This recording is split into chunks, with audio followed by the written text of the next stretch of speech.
The moment Willa Hart stepped off that train, she became the town's biggest joke. The man who'd sent for her, paid good money for a mail-order bride, took one look and told her to get back on, right there on the platform, in front of everyone. His words weren't quiet. They weren't kind. And they sure as hell weren't private. She stood there with her battered suitcase while an entire frontier town watched her dreams die in real time. But what happened next? Nobody saw that coming. Stay with me until the end, hit that like button, and drop a comment telling me what city you're watching from. I want to see how far this story travels. The train's whistle cut through the February cold like a rusty knife, and Willa Hart felt every bit of that sound in her bones. She'd been on trains for 6 days straight, changing lines in Chicago, sleeping upright in Kansas City, eating stale bread she'd wrapped in newspaper back in Ohio. Her back hurt. Her feet were swollen inside boots that had seen better decades. And the small handheld mirror she'd checked obsessively for the last 100 miles told her what she already knew. She looked exactly like what she was. Tired. 31. Desperate enough to answer an advertisement from a stranger. The platform at Ridgefield wasn't much to look at. Wood planks weathered gray, a few scattered benches, and a crowd that seemed too large for a town this size on a Thursday afternoon. Willa's stomach clenched. They were all here for the same reason, to see what Albert Pugh had ordered from back east. She stepped down carefully, gripping the handrail because her legs had gone stiff from sitting. The conductor handed her the suitcase without meeting her eyes. It was light enough that she didn't need help, which somehow made it worse. Everything she owned fit in one bag, and half of it was practical undergarments she'd sewn herself because pretty things cost money she'd never had. The cold hit her immediately. Different from Ohio cold. Meaner. The kind that came off open plains and didn't care what you were wearing. Her coat was wool but thin, and she pulled it tighter even though it didn't help. That her? The voice came from somewhere in the crowd. Female, loud enough to carry. Willa didn't look. She scanned faces instead, searching for the one from the photograph. Albert Pugh. 38 years old, owned a dry goods store, looking for a respectable woman of good character to manage a household. The picture had shown a man with dark hair parted severely to one side, unsmiling but not unkind. She'd stared at that photograph for weeks, trying to imagine what kind of life they'd build together. There's Albert. Walking over now. She's older than I thought she'd be. The whispers weren't even subtle. Willa's hands tightened on the suitcase handle. She told herself it didn't matter what they thought. These people didn't know her. Didn't know she'd spent 12 years caring for an invalid mother who'd finally died last autumn. Didn't know she'd worked in a shirt factory where the foreman's hands wandered and the pay was barely enough to cover rent in a boarding house that smelled like boiled cabbage and someone else's misery. This was supposed to be different, a new start, a real home. Albert Pugh emerged from the crowd, and Willa's first thought was that the photograph had lied. Not about his appearance. He looked exactly the same, right down to that rigid part in his hair, but the picture hadn't captured the expression he wore now, the way his mouth drew into a tight line, the way his eyes moved over her like she was merchandise that had arrived damaged. Miss Hart. His voice was flat. No warmth. No welcome. Mr. Pugh. Willa forced herself to smile. Her lips felt stiff. It's a pleasure to finally... How old are you? The question landed like a slap. Willa blinked. I'm 31. I wrote that in my letters. You said early 30s.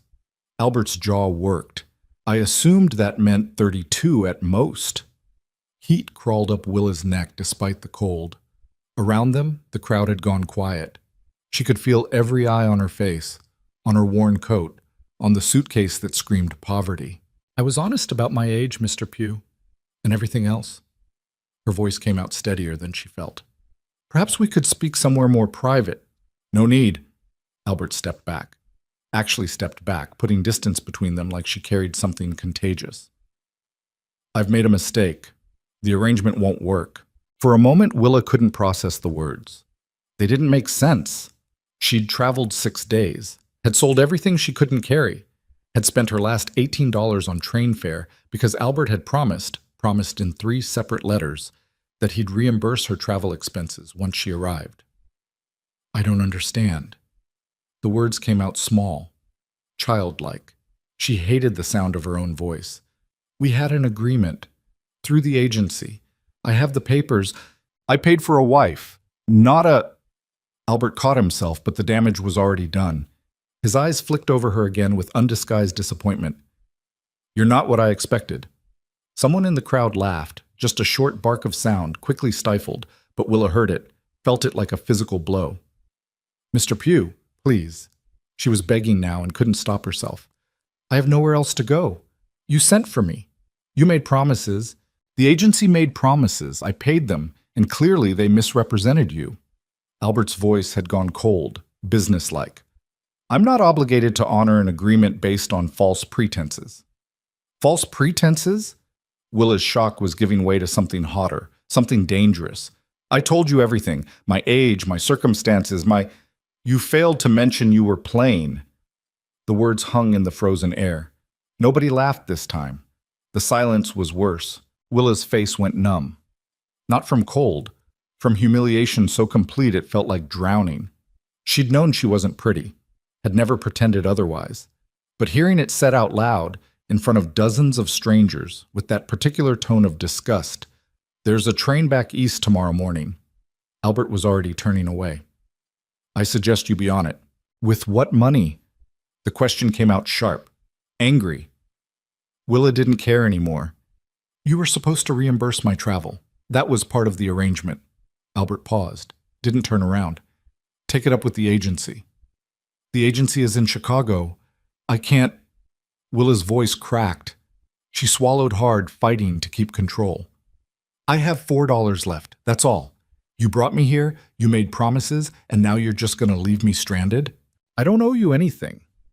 Albert's shoulders were rigid beneath his good wool coat. You misrepresented yourself, and now you're facing the consequences.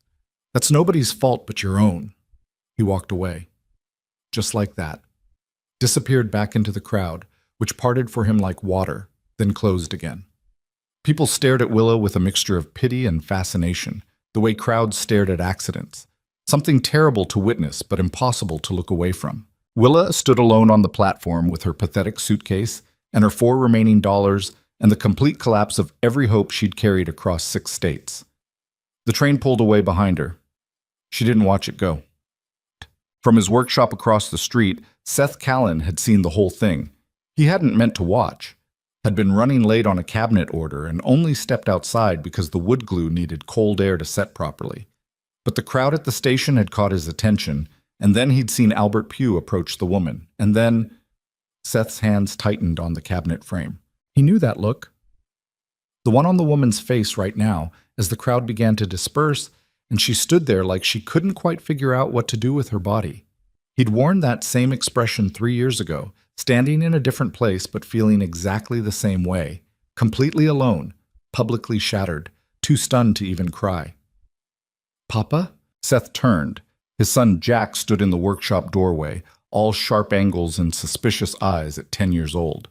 The boy had his mother's dark hair and his father's build, but his expression was entirely his own. Closed off, guarded, years older than it should be. What's happening at the station? Jack asked. Nothing that concerns us.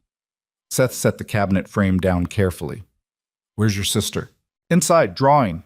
Jack's gaze drifted past Seth toward the platform. Is that lady going to stand there all day? Don't stare, Jack. Everyone else is. We're not everyone else. Seth wiped his hands on his work pants, buying time to think. The woman, Miss Hart, Albert had called her, had picked up her suitcase. She was walking now, but slowly, like someone who had nowhere to go but couldn't stand still any longer. Seth made a decision he probably shouldn't have. Stay here, he told Jack. I'll be back in a minute. Where are you going? Just stay here.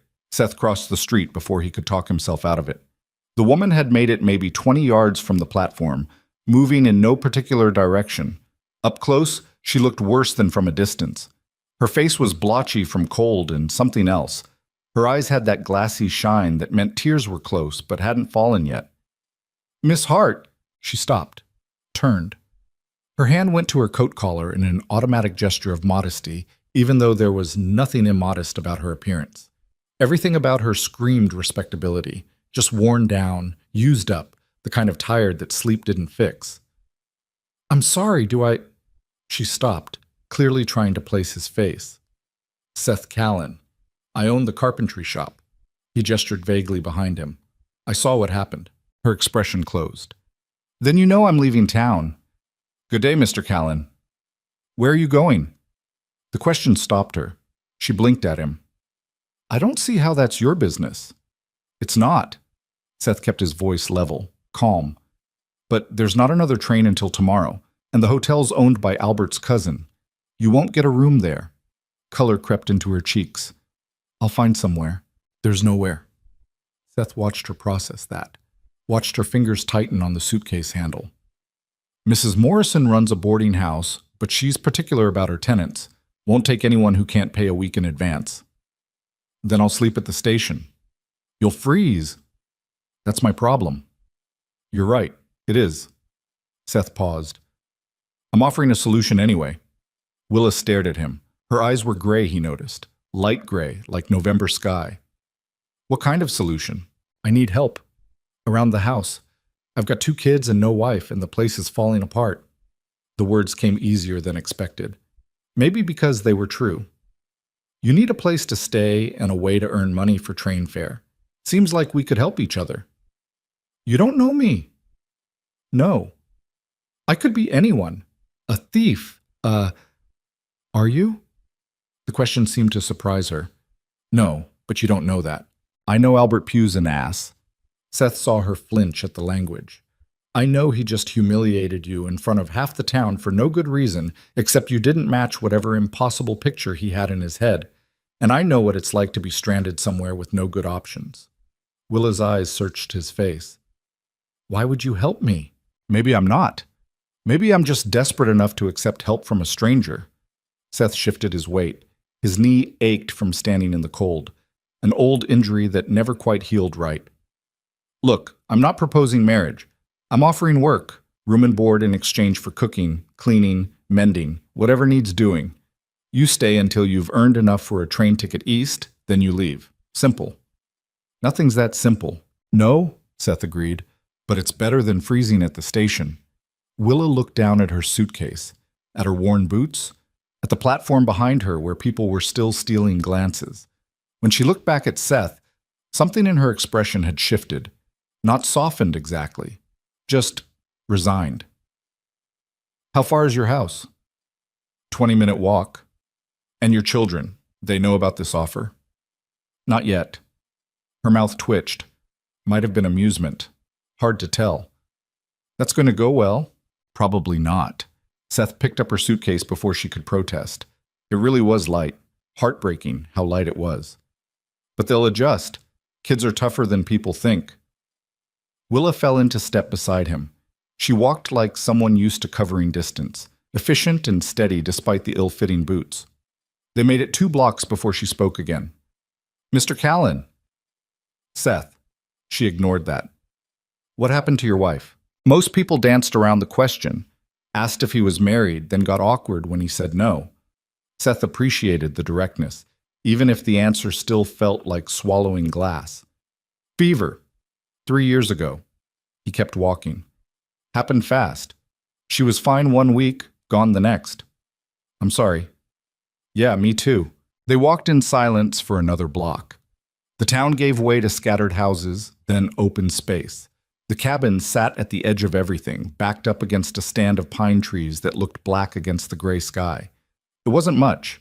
Single story, wood frame, porch that needed replacing. Seth saw it through Willa's eyes and felt a familiar shame. 3 years of barely keeping up with basic maintenance. 3 years of telling himself he'd fix things tomorrow, next week, when he had time. It's not fancy, he said. I wasn't expecting fancy. The front door opened before they reached it. Jack stood there, Mary clinging to his leg. His daughter was 6, tiny for her age, with blonde hair that needed brushing and a dress that needed letting down. She stared at Willa with huge blue eyes. Jack, Mary, this is Miss Hart. She's going to be staying with us for a while. Seth set the suitcase down. She'll be helping around the house. Why? Jack's tone was flat, hostile, because I asked her to. We don't need help. Jack, we're fine on our own. We don't need some stranger. That's enough. Seth's voice went hard. Miss Hart is a guest. You'll treat her with respect, understood? Jack's jaw worked. For a moment, Seth thought he might actually argue. Then the boy's gaze dropped. Yes, sir. Good. Show her where she can put her things. She'll take the spare room. That's Mama's sewing room. The words landed like stones. Seth felt Willa stiffen beside him. Mary's grip on Jack's leg tightened. It's a spare room now, Seth said quietly. And Miss Hart needs somewhere to sleep. So move the sewing basket and make space. Jack turned without another word, disappeared into the house. Mary lingered a moment longer, still staring at Willa with that unnerving intensity children specialized in. You got a little girl? Mary's voice was barely a whisper. Willa crouched down, bringing herself to eye level. No, sweetheart, I don't. You gonna leave like everybody else? The question hit harder than it should have. Seth saw Willa's throat work. When she answered, her voice was steady. I'm gonna stay as long as your papa needs help. How's that? Mary considered this, then nodded once and followed her brother inside. Seth and Willa stood alone on the porch. The wind had picked up, carrying the smell of coming snow. Your son hates me, Willa said. He hates everyone right now. Don't take it personally. And your daughter thinks I'm going to abandon her. She thinks that about everyone. Seth opened the door. Welcome to the Callan household, Miss Hart. It's not much, but it's warm. The house was not warm. Oh, there was a fire in the stove, but warmth implied something beyond temperature.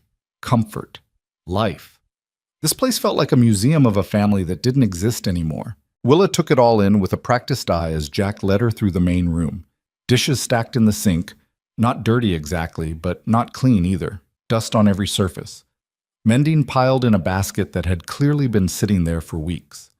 A children's primer left open on the table, abandoned mid-lesson. The spare room was worse. It was a sewing room, or had been. A dress form stood in the corner like a headless ghost. Fabric scraps littered the floor.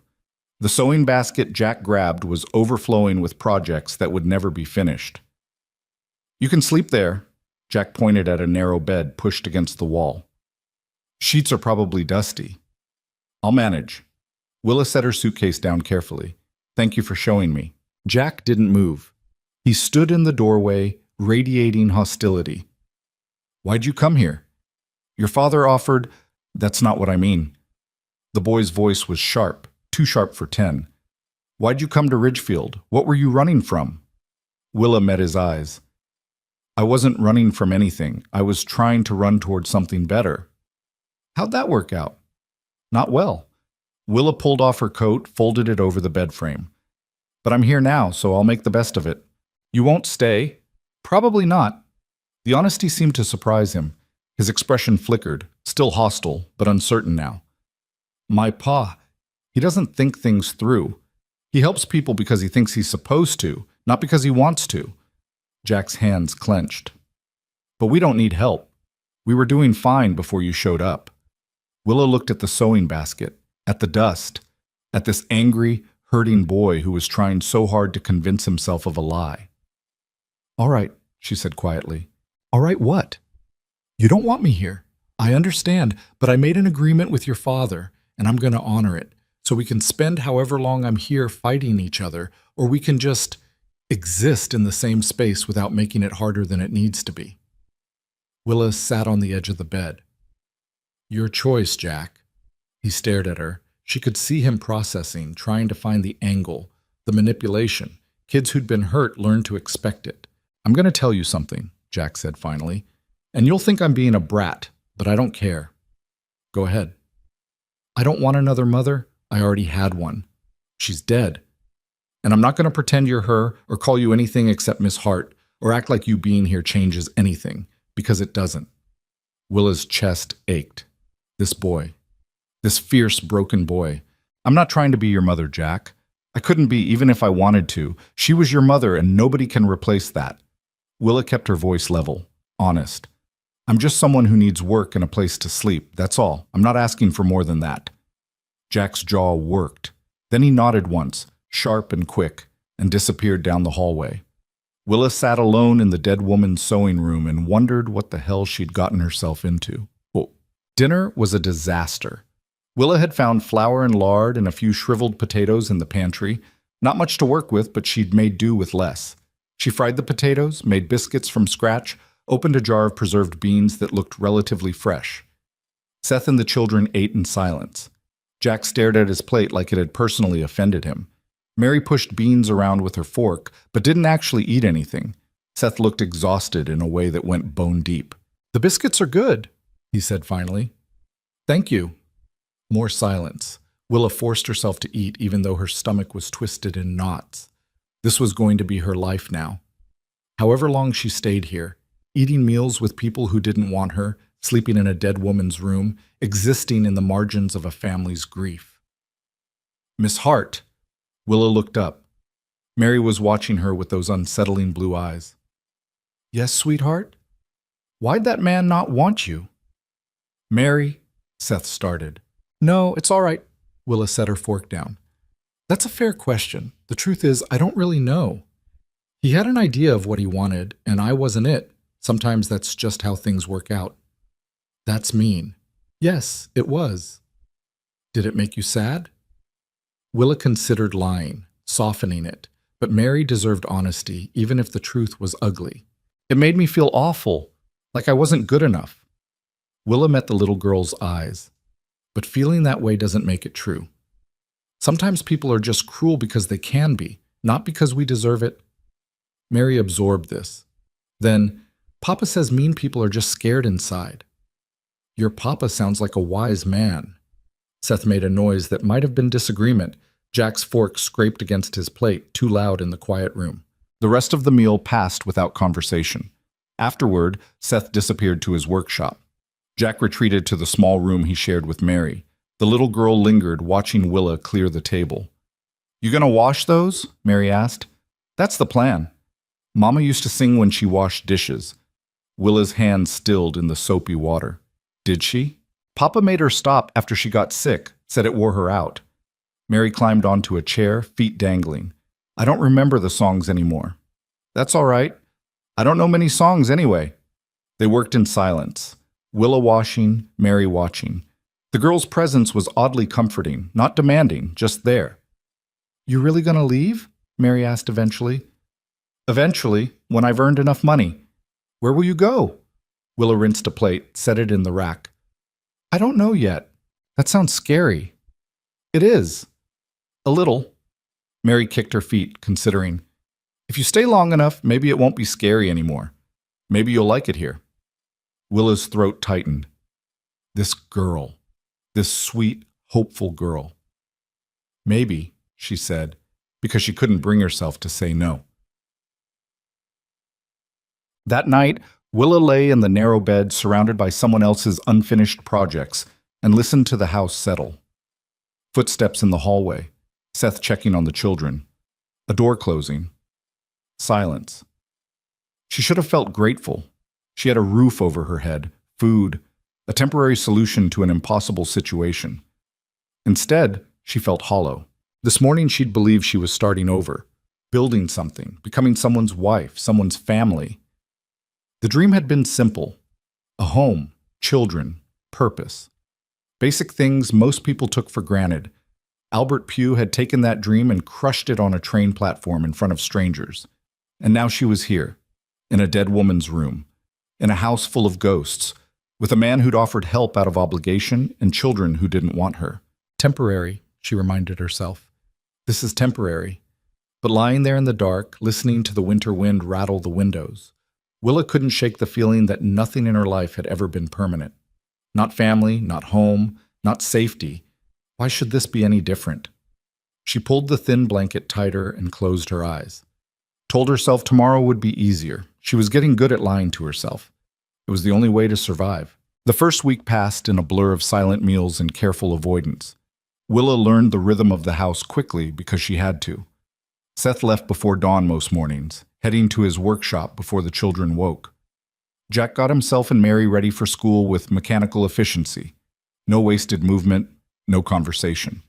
They'd eat whatever Willa put in front of them, grab their slates, and leave without saying goodbye. She spent the days alone, and that suited her fine. The house needed work, not just cleaning, actual repair. Floorboards that creaked dangerously. A window in the kitchen that didn't close all the way, letting cold air seep through. The stove burned unevenly because nobody had cleaned the flue in what looked like years. Willa tackled it systematically. She'd spent enough time making do with broken things to know how to fix most of them. The window just needed the frame sanded down and the latch adjusted. She found tools in Seth's workshop. He had good tools, well-maintained, which told her something about the man. He took care of what mattered to him. The house just didn't make that list anymore. She was on her knees, scrubbing the kitchen floor when Seth came home early on the fourth day. His boots appeared in her peripheral vision, tracked with sawdust. "You didn't have to do that," he said. Willa sat back on her heels. Her hands were red from the lye soap. "Floor was filthy." "I meant the porch steps. I saw you out there this morning with the hammer. They were loose. Someone was going to fall through." Seth was quiet for a moment. "You know carpentry?" "I know how to use a hammer and nails. That's not carpentry, that's just common sense." Willa stood, wiping her hands on her apron. "If you want them done properly, you'll have to fix them yourself." "They look fine to me." "They'll hold. That's all I can promise." Seth nodded slowly. He looked like he wanted to say something else, but Jack and Mary burst through the door, bringing cold air and the last of the afternoon light with them. "Papa!" Mary dropped her slate and ran to Seth. He caught her easily, lifted her up despite the fact that she was getting too big for it. The girl wrapped her arms around his neck like she was afraid he might disappear. "How was school?" Seth asked. "Miss Peterson says I'm getting better at my letters." Mary's voice was muffled against his shoulder. "I wrote my name 5 times without any mistakes." "That's good, sweetheart." Jack had stopped just inside the door. His eyes moved from Seth to Willa and back again. "What's she doing?" "Cleaning." Seth set Mary down carefully. "Same thing she's been doing all week." "Mama's floor was never that clean." The words came out sharp, accusatory. Seth's expression hardened. "Jack, it's true. Mama said a little dirt never hurt anybody. Your mama also said people should help when they can." Seth's voice had gone quiet. Dangerous. "Miss Hart is helping. You got a problem with that?" Jack's jaw worked. For a second, Willa thought he might actually push it. Then he grabbed his slate and headed for the bedroom, slamming the door hard enough to rattle the frame. Mary flinched. Seth exhaled slowly. "I should go talk to him," he said to nobody in particular. "Maybe give him a minute." Willa dumped the dirty water outside, avoiding Seth's eyes. "He's got a right to be angry. Not at you. I'm convenient." Willa rinsed the bucket at the pump. The water came out freezing, made her hands ache. "Better me than you." Seth didn't argue.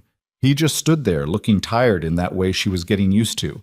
Not physically tired, though he was that too, sawdust still clinging to his shirt and arms, but tired in his bones. In his soul, if you believed in that sort of thing. "I'm making stew for dinner," Willa said when the silence stretched too long. "It'll be ready in an hour." "You don't have to." "Yes, I do. That's the arrangement." She met his eyes. "I work. You provide room and board. I'm not a charity case, Mr. Callan. I'm earning my keep."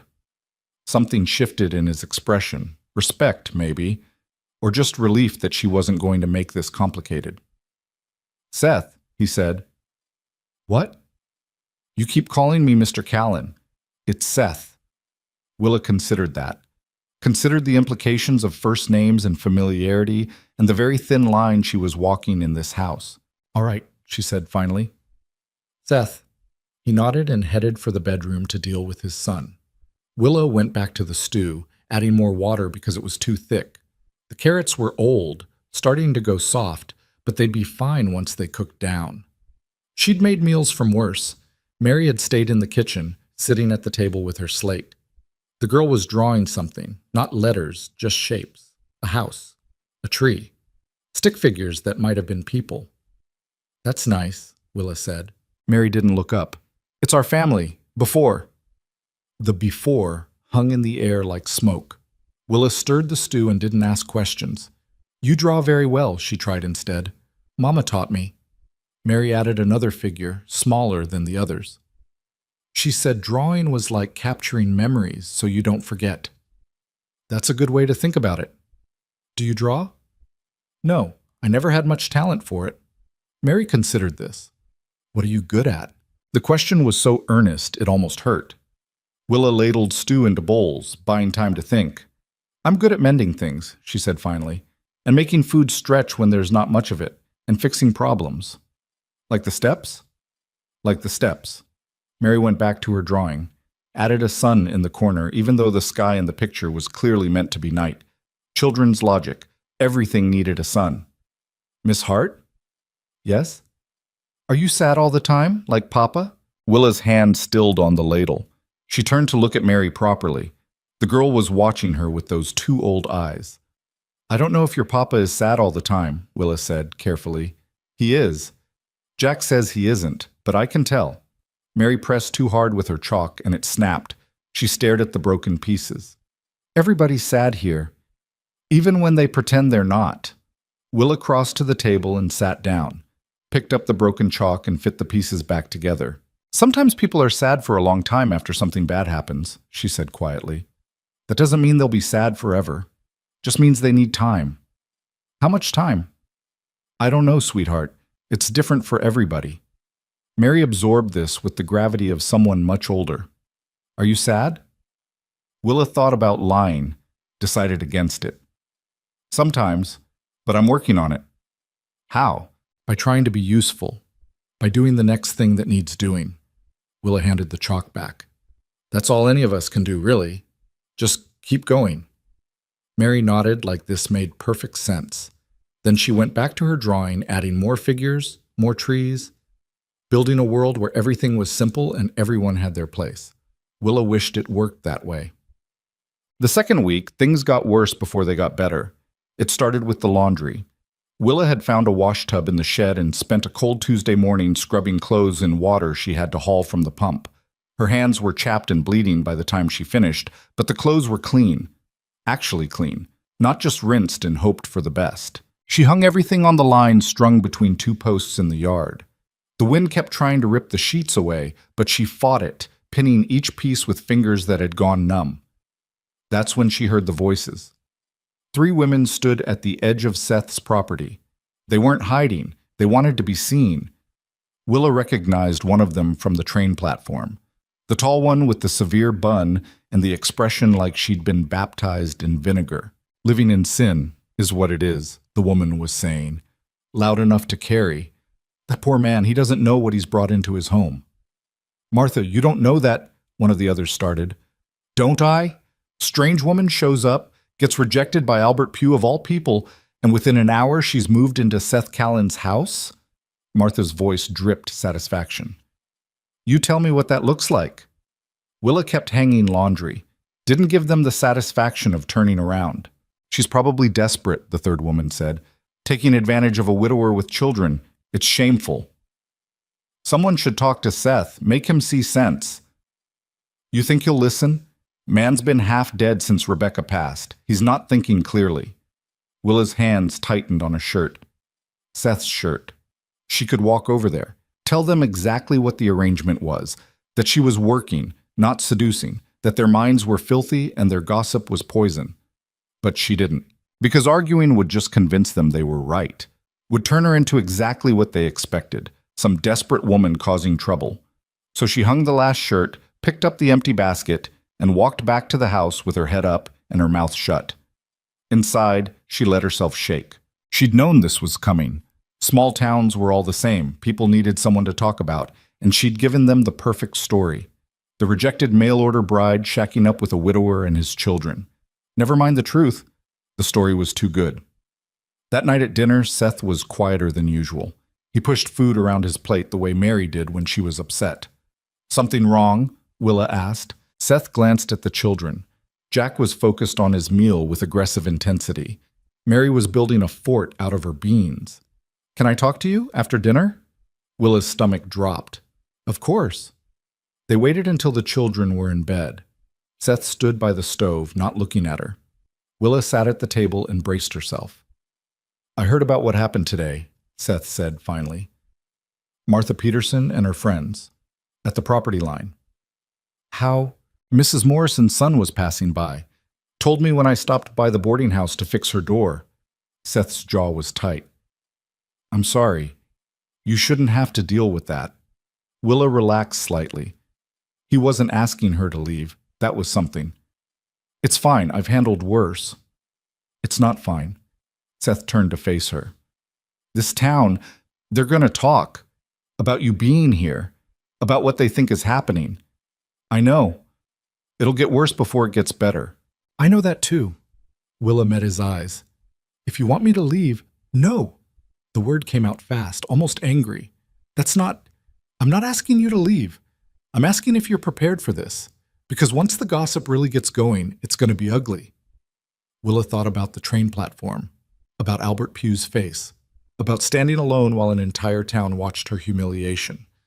I've survived ugly before, she said quietly. I can survive it again. Seth studied her.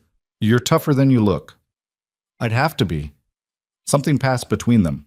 Understanding, maybe. Two people who'd both been ground down by circumstances and were still somehow standing. The house looks good, Seth said, changing the subject. I noticed you fixed the window latch, and the stove's drawing better. Flue was clogged. I cleaned it out.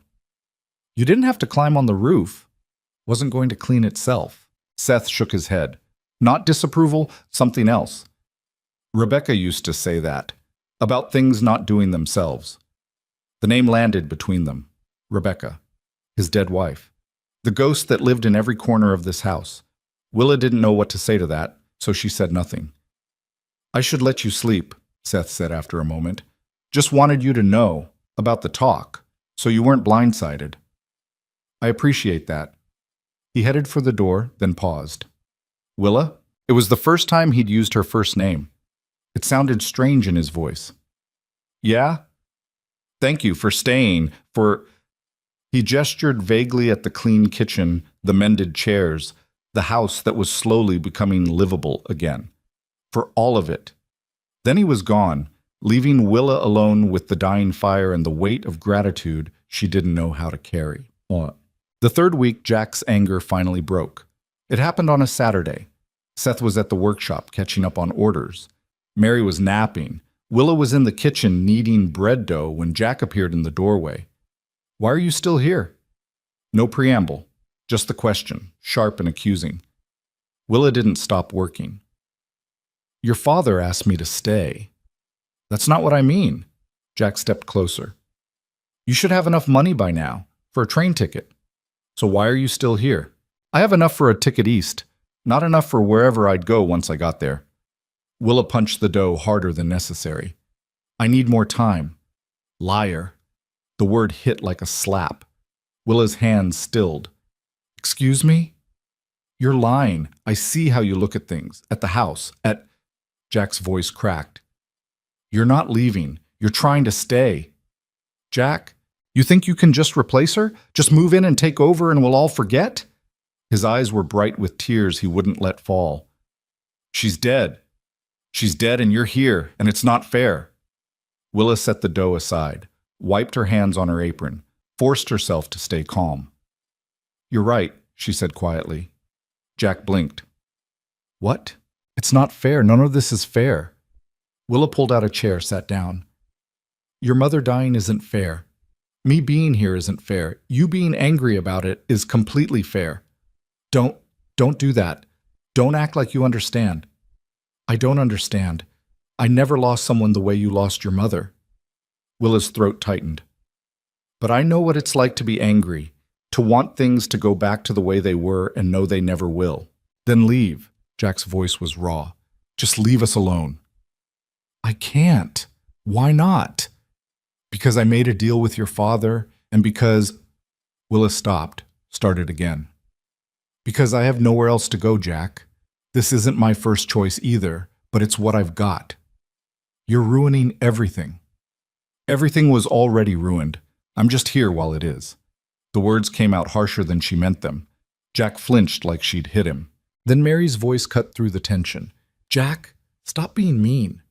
They both turned. The little girl stood in the hallway, her blonde hair mussed from sleep. She looked tiny in her nightgown, but her expression was fierce. Stay out of this, Mary. No! Mary marched into the kitchen and positioned herself between Willa and her brother. You're being mean to Miss Hart. She didn't do anything wrong. She doesn't belong here. Neither does being angry all the time. Mary's small hands clenched into fists. Mama wouldn't want you acting like this. She'd say you were being a... Don't you dare talk about Mama. Jack's face had gone red. You don't even remember her properly. I do too. You were 3 when she died, Mary. You don't remember anything real. Just stories Papa tells you. Mary's lip trembled. That's not true. Yes, it is. You're just a baby who... Jack Callan. Willa's voice cracked through the room like a whip. Both children froze. That's enough. You can't tell me. I can, and I am. Willa stood. You want to be angry at me? Fine. Be angry. Yell at me. Ignore me. Make my life here as difficult as you want. But you do not take your anger out on your sister. Ever. Jack stared at her. His chest was heaving. She's 6 years old, Willa continued, quieter now. She lost her mother too. And maybe she doesn't remember everything, but that doesn't make her pain less real than yours. You don't know anything about our pain. You're right, I don't. Willa crossed her arms. But I know cruelty when I see it, and what you just said to your sister, that was cruel. Jack's face crumpled. For a second, Willa thought he might cry. Then he turned and ran, out the kitchen, through the front door, into the cold afternoon. Mary burst into tears, real, heaving sobs that shook her whole body. Willa knelt down and pulled the girl into her arms without thinking. Mary clung to her, soaking the front of Willa's dress with tears and snot, and all the grief a 6-year-old shouldn't have to carry. He's right, Mary hiccuped. I don't remember her. Not really. That's not your fault, sweetheart. I try so hard. I look at her picture and I try to remember her voice and her smell and I can't. Mary's fingers twisted in Willa's apron. Does that make me bad? No. Oh, sweetheart, no. Willa's chest ached. That makes you human. Memory doesn't work the way we want it to, especially when we're young. But Jack remembers. Jack was older. He had more time. Willa stroked Mary's hair. It needed washing, needed brushing, needed someone to care about it. That doesn't mean your love for your mama is less. You can love someone even if you don't remember everything about them. Mary cried harder. Willa just held her, rocking slightly, the way her own mother had done when Willa was small and the world felt too big. Eventually the sobs quieted. Mary's breathing evened out. She stayed pressed against Willa's chest, exhausted. Miss Hart? Are you going to leave because Jack's mean to you? Willa thought about lying, decided against it. I don't know, honey. Your father and I, we have an arrangement, but if Jack really doesn't want me here, if it's making things worse instead of better, it's not. Mary pulled back to look at Willa. Her face was blotchy, her eyes swollen. It's better with you here. The house is better. Papa's better. Even Jack's better, even though he won't admit it. I'm not sure that's true. It is.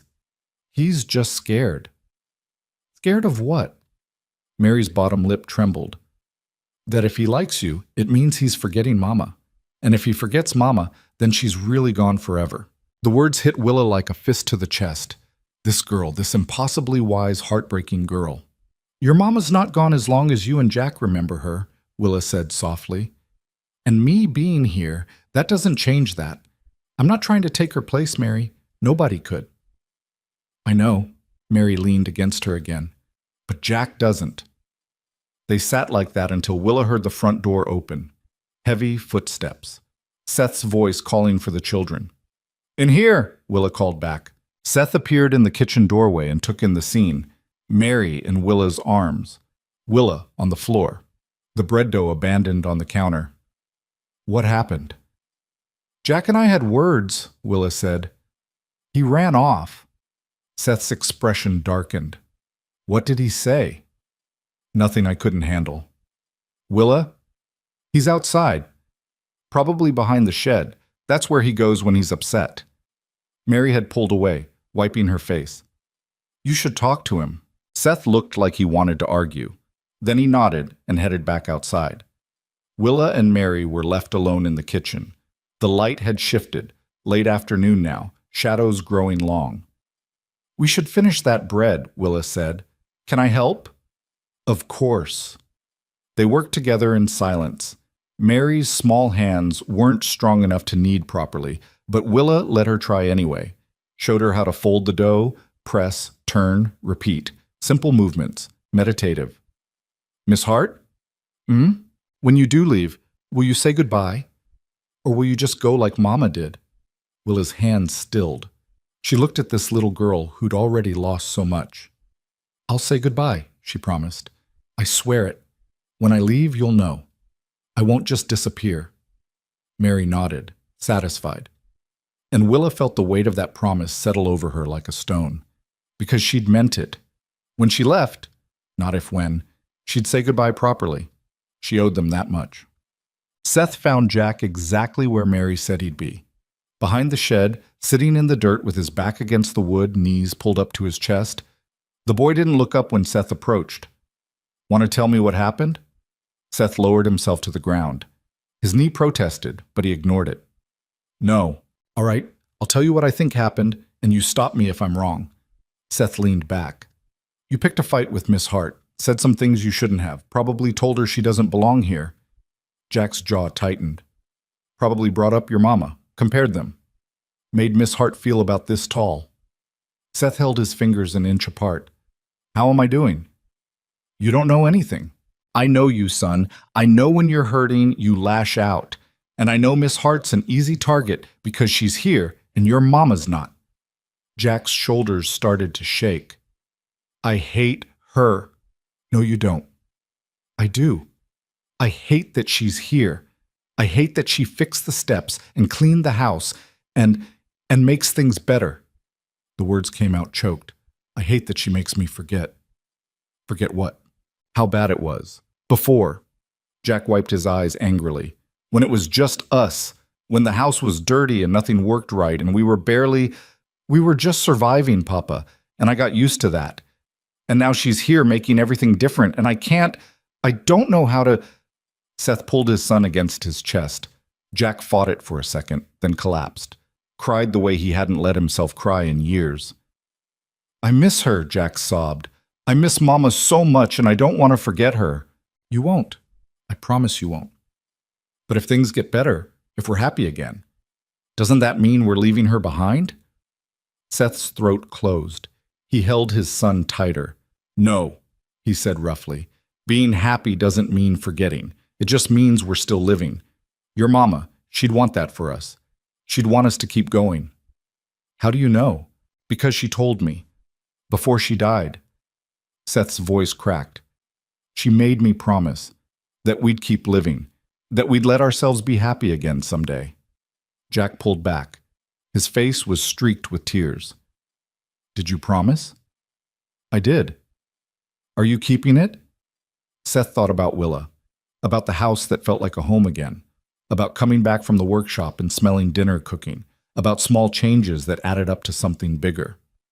I'm trying, he said honestly. Jack nodded slowly, wiped his face with his sleeve.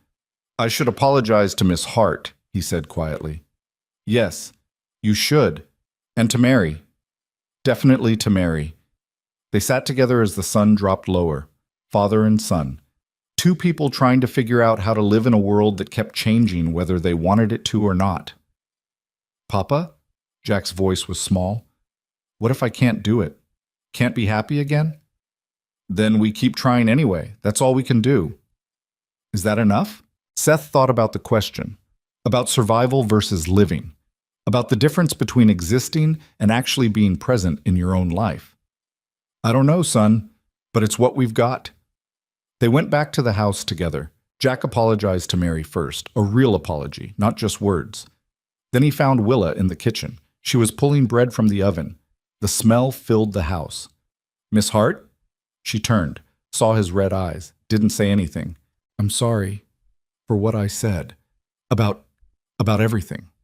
Jack's hands clenched and unclenched. It wasn't fair.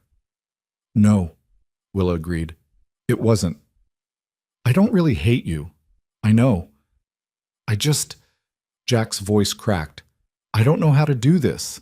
Any of this. Willa set the bread down carefully. Neither do I. But maybe we figure it out as we go.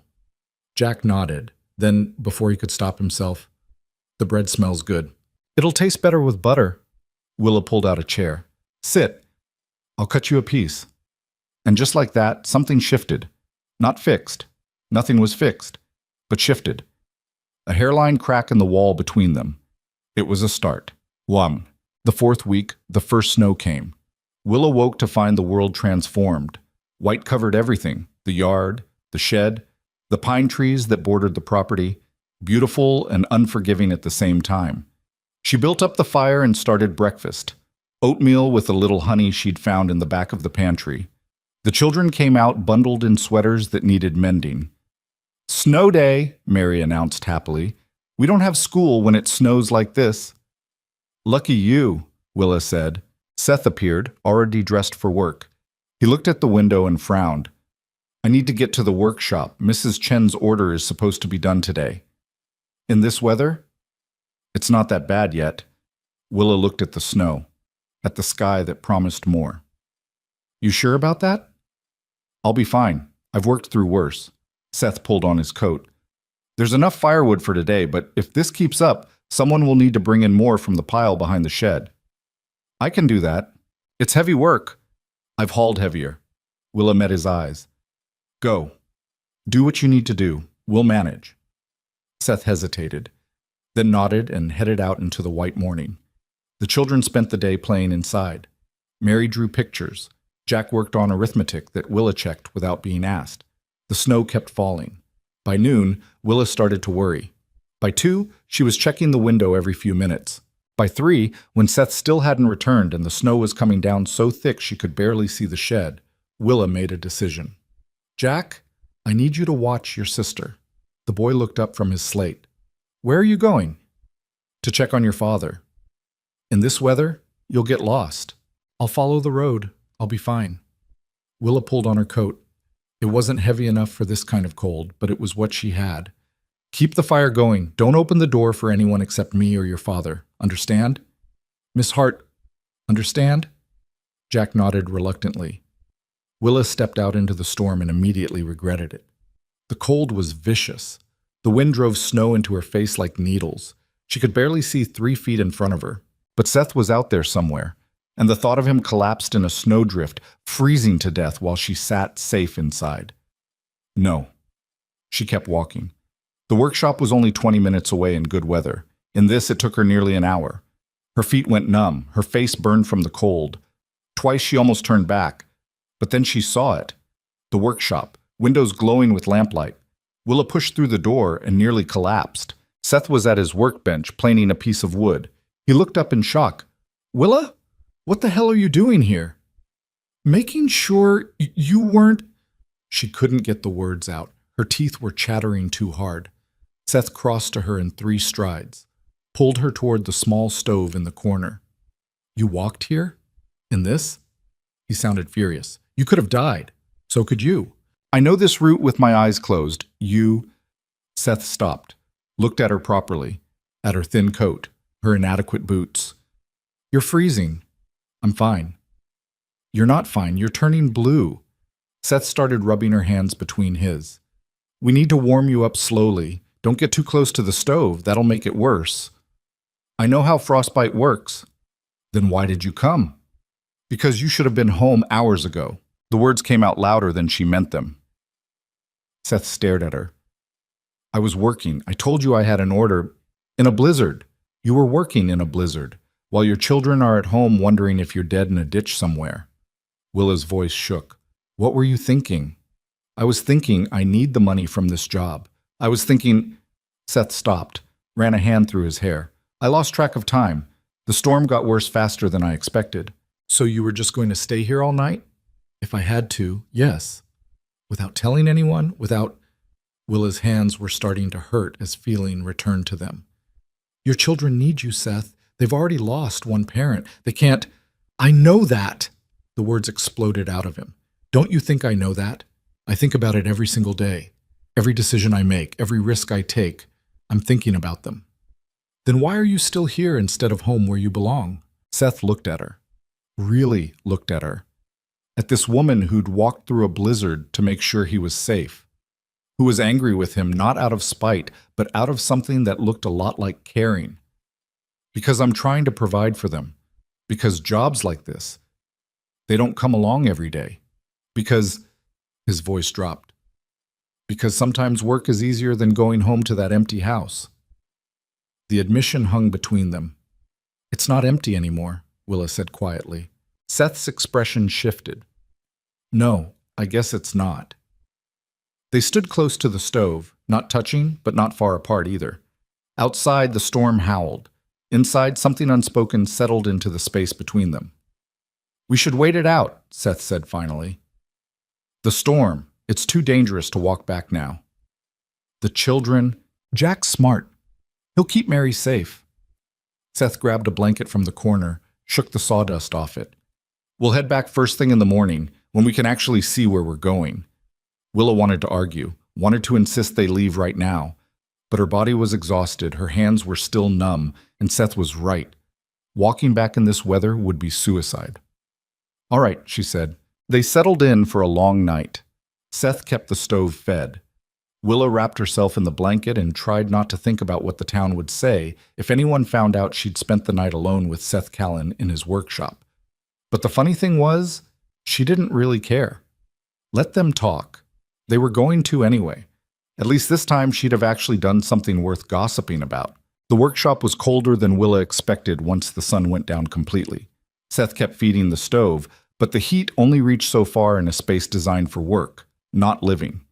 She pulled the blanket tighter and watched him move around in the lamplight, organizing tools that probably didn't need organizing.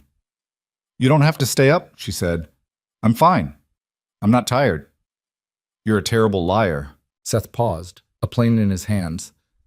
Then he set it down and rubbed his face. Can't sleep when I'm worried? About what? Jack. Whether he remembered to lock the door, whether Mary's scared without us there. He moved to the window, though there was nothing to see but darkness and snow. Whether the whole town's going to have something new to say come morning. Willa had been trying not to think about that last part.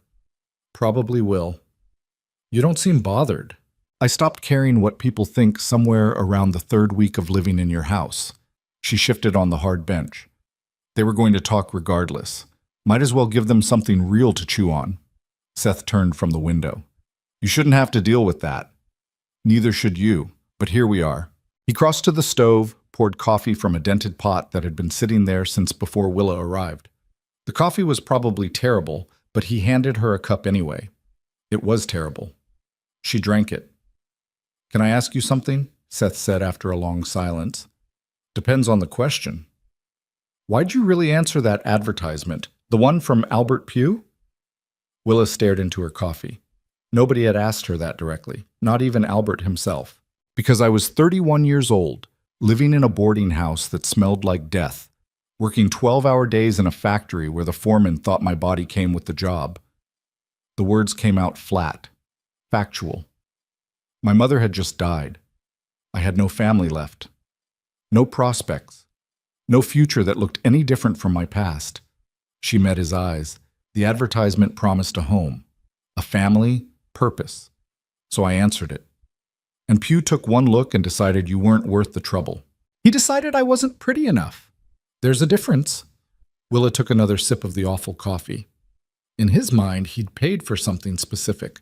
I didn't match the order, so he sent me back. That's not how people work. That's exactly how some people work. Willa's voice was harder now. You think you're the only man who's ever been disappointed by reality? Albert Pugh wanted a young, beautiful wife who'd be grateful for the opportunity and never ask questions. Instead, he got me, older than he expected, plain as dirt, with enough life experience to know when I'm being used. Seth sat down on the bench across from her. You're not playing. Don't. I'm serious. Don't do that. Don't try to make me feel better with lies. Willa set her cup down harder than necessary. I've seen my face. I know what I am, and I've made my peace with it. The last thing I need is pity dressed up as flattery. It's not pity. Then what is it? Seth looked at her, really looked at her. Not the way Albert Pugh had looked, measuring, finding fault, but the way someone looked at something they were trying to understand. You're not playing, he said again, quieter. You're just not what men like Pew expect. You're real. You've got work-worn hands and lines around your eyes, and you don't hide any of it. That scares men like him. Is that supposed to be a compliment? It's supposed to be the truth. Seth leaned back. Rebecca, my wife. She was beautiful. Everyone said so. And they were right. But you know what? By the end, when she was sick, she looked like hell, and I loved her just the same, because beauty was never the point. Then what was? Being able to count on someone, to trust them, to know they'd still be there when things got hard. His voice roughened. That's what mattered. The rest was just decoration. Willa didn't know what to say to that, so she said nothing. They sat in silence for a while. The wind rattled the windows. Snow piled higher against the walls. Eventually, Seth stretched out on one of the workbenches with his coat for a pillow. Willa stayed on her bench, the blanket wrapped around her shoulders, watching the stove's fire through the grate. Willa? Yeah? Thank you. For checking on me, for giving a damn whether I made it home or not. Someone has to. Yeah, I guess they do. He was asleep within minutes. Willa listened to his breathing even out and tried not to think about how good it felt to be thanked, to matter, even temporarily, to someone who wasn't paying her to care. She must have dozed eventually, because the next thing she knew, gray light was filtering through the windows and Seth was already up, banking the fire. Storm's past, he said when he saw her eyes open. We should head back before the next one hits. The walk home was easier than the night before, but not by much. The snow was knee-deep in places. Willa's boots, already worn through, let in moisture with every step. By the time they reached the house, her feet were numb again. Jack had the door open before they made it up the steps. Where were you? His face was pale. You said you'd be back. You said, I know. I'm sorry. Seth pulled his son into a quick embrace. The storm was too bad. We had to wait it out. All night? All night. Jack's eyes moved to Willa. She saw the calculation there, the understanding of what this meant, what people would say. People are going to talk, Jack said. Let them. Seth's voice was firm. We didn't do anything wrong. That won't matter. No, it won't. Seth headed inside, tracking snow. Where's your sister? Still sleeping. I kept the fire going like you said. Good boy. Willa followed them in, peeling off her wet coat. The house was warm. Mary appeared in the hallway, rubbing sleep from her eyes. Papa, Miss Hart! She ran to them, and Seth scooped her up. You were gone so long. I thought, we're fine, sweetheart.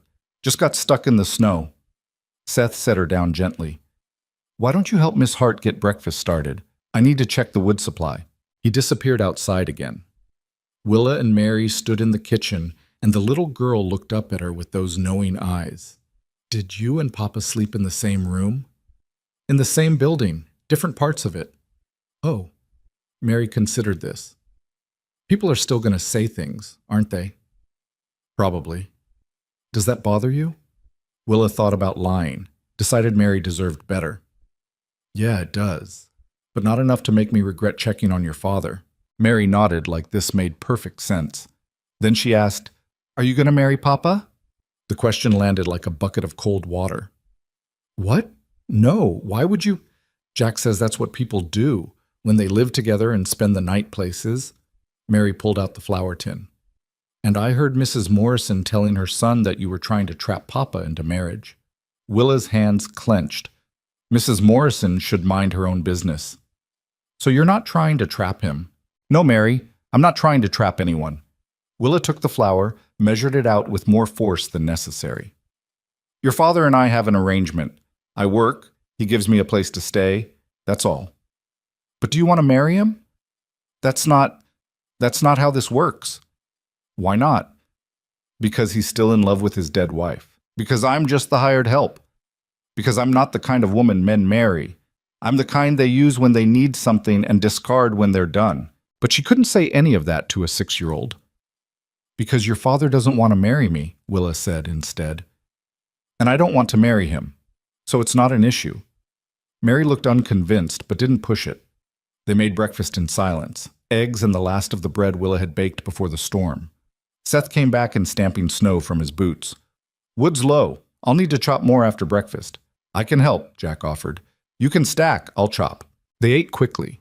The atmosphere was tense in a way Willa couldn't quite name, like everyone was waiting for something bad to happen but didn't know what. The knock came just as they were finishing. Seth answered it. Martha Peterson stood on the porch with two other women Willa didn't recognize. Their expressions ranged from concern to outright hostile. "Seth, we need to talk." Martha's voice was sharp. "About what?" "May we come in?" "No." Seth didn't move from the doorway. "Whatever you need to say, you can say it from there." Martha's mouth thinned. "Fine. We're here on behalf of the community. There's been talk about your situation with Miss Hart." "What situation would that be?" "Don't play dumb. You have an unmarried woman living in your house, alone with you and your children. It's inappropriate." "She's working for me, helping around the house. And spending nights alone with you in your workshop, apparently." Martha's eyes glittered. "Mrs. Morrison's son saw her leave yesterday afternoon, saw you hadn't come home, and neither of you returned until this morning. We got caught in the storm." "How convenient." Seth's jaw tightened. "Say what you came to say, Martha. The community is concerned about the example you're setting for your children, about what Miss Hart's presence implies." Martha glanced past him to where Willa stood frozen in the kitchen. "We're asking you to send her away, for everyone's sake." "No." "Seth, be reasonable." "I said no." Seth's voice went hard. "Miss Hart has done nothing wrong. She works harder than anyone in this town. She's helped my family more in 5 weeks than any of you have in 3 years.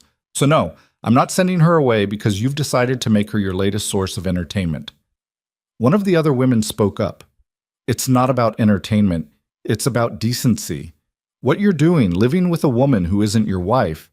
I'm not living with her. She's an employee who sleeps under your roof, who cares for your children, who spent last night alone with you."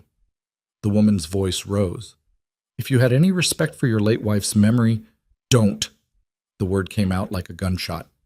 "Don't you dare talk about Rebecca. You didn't know her. You didn't care about her when she was alive. So don't stand on my porch and use her memory as a weapon." Martha stepped back. "We're trying to help you see reason. What you're trying to do is run off a woman who's done nothing to you except exist in a way you don't approve of." Seth's hands clenched. "Well, it's not your decision. It's mine. And Miss Hart stays as long as she wants to stay." "Then you're choosing to bring shame on your household." "I'm choosing to protect someone who needs protection, something you might try sometime." Martha's face flushed. "This isn't over, Seth Callan. The church board will hear about this, the school board, everyone who cares about the moral fabric of this community. Let them hear. I've got nothing to hide." The women left in a rustle of skirts and righteous indignation. Seth closed the door and stood there, breathing hard. "Papa?" Mary's voice was small. Seth turned, saw his children staring at him, saw Willa standing in the kitchen with her face drained of color. "I'm sorry," Willa said quietly. "I should leave. I'm causing you trouble." "No." Seth crossed to her. "You're not leaving. They don't get to decide that. They're going to make your life hell. They can try." Seth's eyes were fierce. "I meant what I said. You've done nothing wrong, and I'm not throwing you out because a bunch of bored busybodies need something to talk about." "Seth, do you want to leave?" The question stopped her. Willa looked around the kitchen, at the clean floors she'd scrubbed, at the mended curtains, at Jack and Mary watching with anxious faces. "No," she said finally, "but what I want doesn't matter if it's hurting your family." "Let me worry about my family." Seth's voice gentled. "If you want to stay, stay. If you want to go, go. But don't leave because of them." Willa swallowed hard. "All right. All right, you're staying?" "All right, I'm staying, for now." Something passed between them. Understanding. Maybe the beginning of something else. But before Willa could examine it too closely, Mary spoke up. "Are they going to take us away? The church board?" Seth knelt down to his daughter's level. "No, sweetheart. Nobody's taking you anywhere." "But they said a lot of things, most of it nonsense." Seth pulled her close. "You and Jack are mine. Miss Hart is helping us. That's all anyone needs to know." Jack hadn't said anything. He stood by the table, his expression unreadable. "Jack?" Seth prompted. "You told them Miss Hart stays as long as she wants." Jack's voice was careful. Does that mean you want her to stay? Seth looked at Willa. She looked back. The question hung between them, heavier than it should have been. Yeah, Seth said finally. I do. Jack nodded slowly. Okay then. It wasn't enthusiasm, but it wasn't hostility either. Willa would take it. The rest of the day passed in tense quiet. Seth went out to chop wood. Willa cleaned obsessively, needing something to do with her hands. The children played some complicated game involving Mary's drawings and Jack's arithmetic slate. That evening, after the children were in bed, Seth found Willa in the kitchen. She was mending one of his shirts, her needle moving with quick, efficient movements. You don't have to do that, he said. The sleeve was coming off. I couldn't just leave it. Seth sat down across from her. About what happened this morning, you don't need to explain. Yeah, I do. He ran a hand through his hair. I shouldn't have spoken for you. Shouldn't have told them you were staying without asking you first. You were defending me. I was making decisions about your life without your input. That's different. Seth leaned forward. So I'm asking now, do you want to stay? Really? Willa set the mending down. I don't know. That's honest, at least. A month ago, I got off a train thinking I was starting a new life. Instead, I got humiliated and ended up here. She met his eyes. I don't know what I'm doing, Seth. I don't know if staying is smart or stupid. I don't know if I'm helping or making everything worse. You're helping. Trust me on that. Your neighbors don't think so. My neighbors are idiots. Seth's voice was firm. But they're loud idiots. And they're going to keep pushing. So if you stay, it's going to get uglier before it gets better. And if I go? Then they win. And you're back where you started, except with fewer options. Willa picked up the shirt again, started sewing. When you put it like that, staying sounds almost appealing. That's the spirit. They sat in companionable silence. Outside, wind whistled through the pines. Inside, the fire crackled. It felt peaceful, normal, like they'd been doing this for years instead of weeks. Can I tell you something? Willa said without looking up. Go ahead. I like it here. This house, your kids, the work. I like it. She pulled the thread tight. I haven't liked much of anything in a long time. So whatever happens, whatever people say, I want you to know that this time here, it's been good, better than I expected. Seth was quiet for a long moment. Then, yeah, it has been. And that was all, just those few words. But they settled into Willa's chest like warmth, like something she could hold on to when everything else felt uncertain. She finished mending the shirt and went to bed. Lay in the darkness of the sewing room and thought about choices, about staying versus leaving, about what it meant to want something you probably shouldn't have. Because the truth was, she did want to stay, not just for the work or the roof over her head, but because somewhere in the last 5 weeks, this broken house with its grieving family had started to feel like the home she'd been searching for. And that was dangerous, because homes could be taken away. People could change their minds. And Willa Hart had learned the hard way not to count on anything lasting. But lying there in the dark, listening to the house breathe around her, she let herself hope anyway. Just a little, just enough to keep going. The gossip exploded over the next week like a wildfire in dry grass. Everywhere Willa went, which admittedly wasn't far, since she mostly stayed at the house, she could feel eyes on her. Whispers followed her to the general store, to the pump, to the small yard where she hung laundry. Jack came home from school with a black eye. What happened? Seth demanded, grabbing his son's chin to examine the damage. Tommy Byers said you and Miss Hart were living in sin. Jack pulled away. I told him to shut up. He didn't. So you hit him? He hit me first. Seth sighed. Jack, what was I supposed to do? Let him say that stuff? Jack's voice cracked. Everyone's saying it, about you and her, about what you're doing. I'm sick of hearing it. I know, but fighting doesn't fix it. Neither does ignoring it. Seth didn't have an answer for that. He sent Jack to wash up and stood in the kitchen looking defeated. I'll leave, Willa said quietly. This is my fault. I'll pack tonight. Stop. Seth's voice was sharp. This isn't your fault. It's theirs. And you're not leaving because my son got in a fight. He got in a fight defending me. He got in a fight because some kid couldn't keep his mouth shut about things that aren't his business. Seth moved to the window. If you leave now, you're telling Jack that running away is the answer, that other people's opinions matter more than doing what's right. Maybe they should matter. Maybe, do you think you've done something wrong? Seth turned to face her. Living here? Working for me? Have you done anything shameful? No, neither have I, so we're not acting like we have. His jaw set. You stay. We keep going, and eventually they'll get bored and find someone else to talk about. You sure about that? No, but it's all I've got. Willa wanted to argue, wanted to point out that his children were suffering, that his reputation was taking damage, that all of this could be avoided if she just left. But she didn't, because part of her, the selfish, desperate part, wanted to stay more than she wanted to do the right thing. So she stayed. And 3 days later, Albert Pugh rode back into town. Willa was at the general store when she saw him. She'd been buying flour and coffee, trying to ignore the way conversation stopped when she walked in. Then the door opened, and there he was. He looked exactly the same. Same severe part in his hair, same thin mouth, same expression like he'd smelled something rotten. Their eyes met across the store. Willa's stomach dropped. She turned away, focusing on counting out coins for her purchase.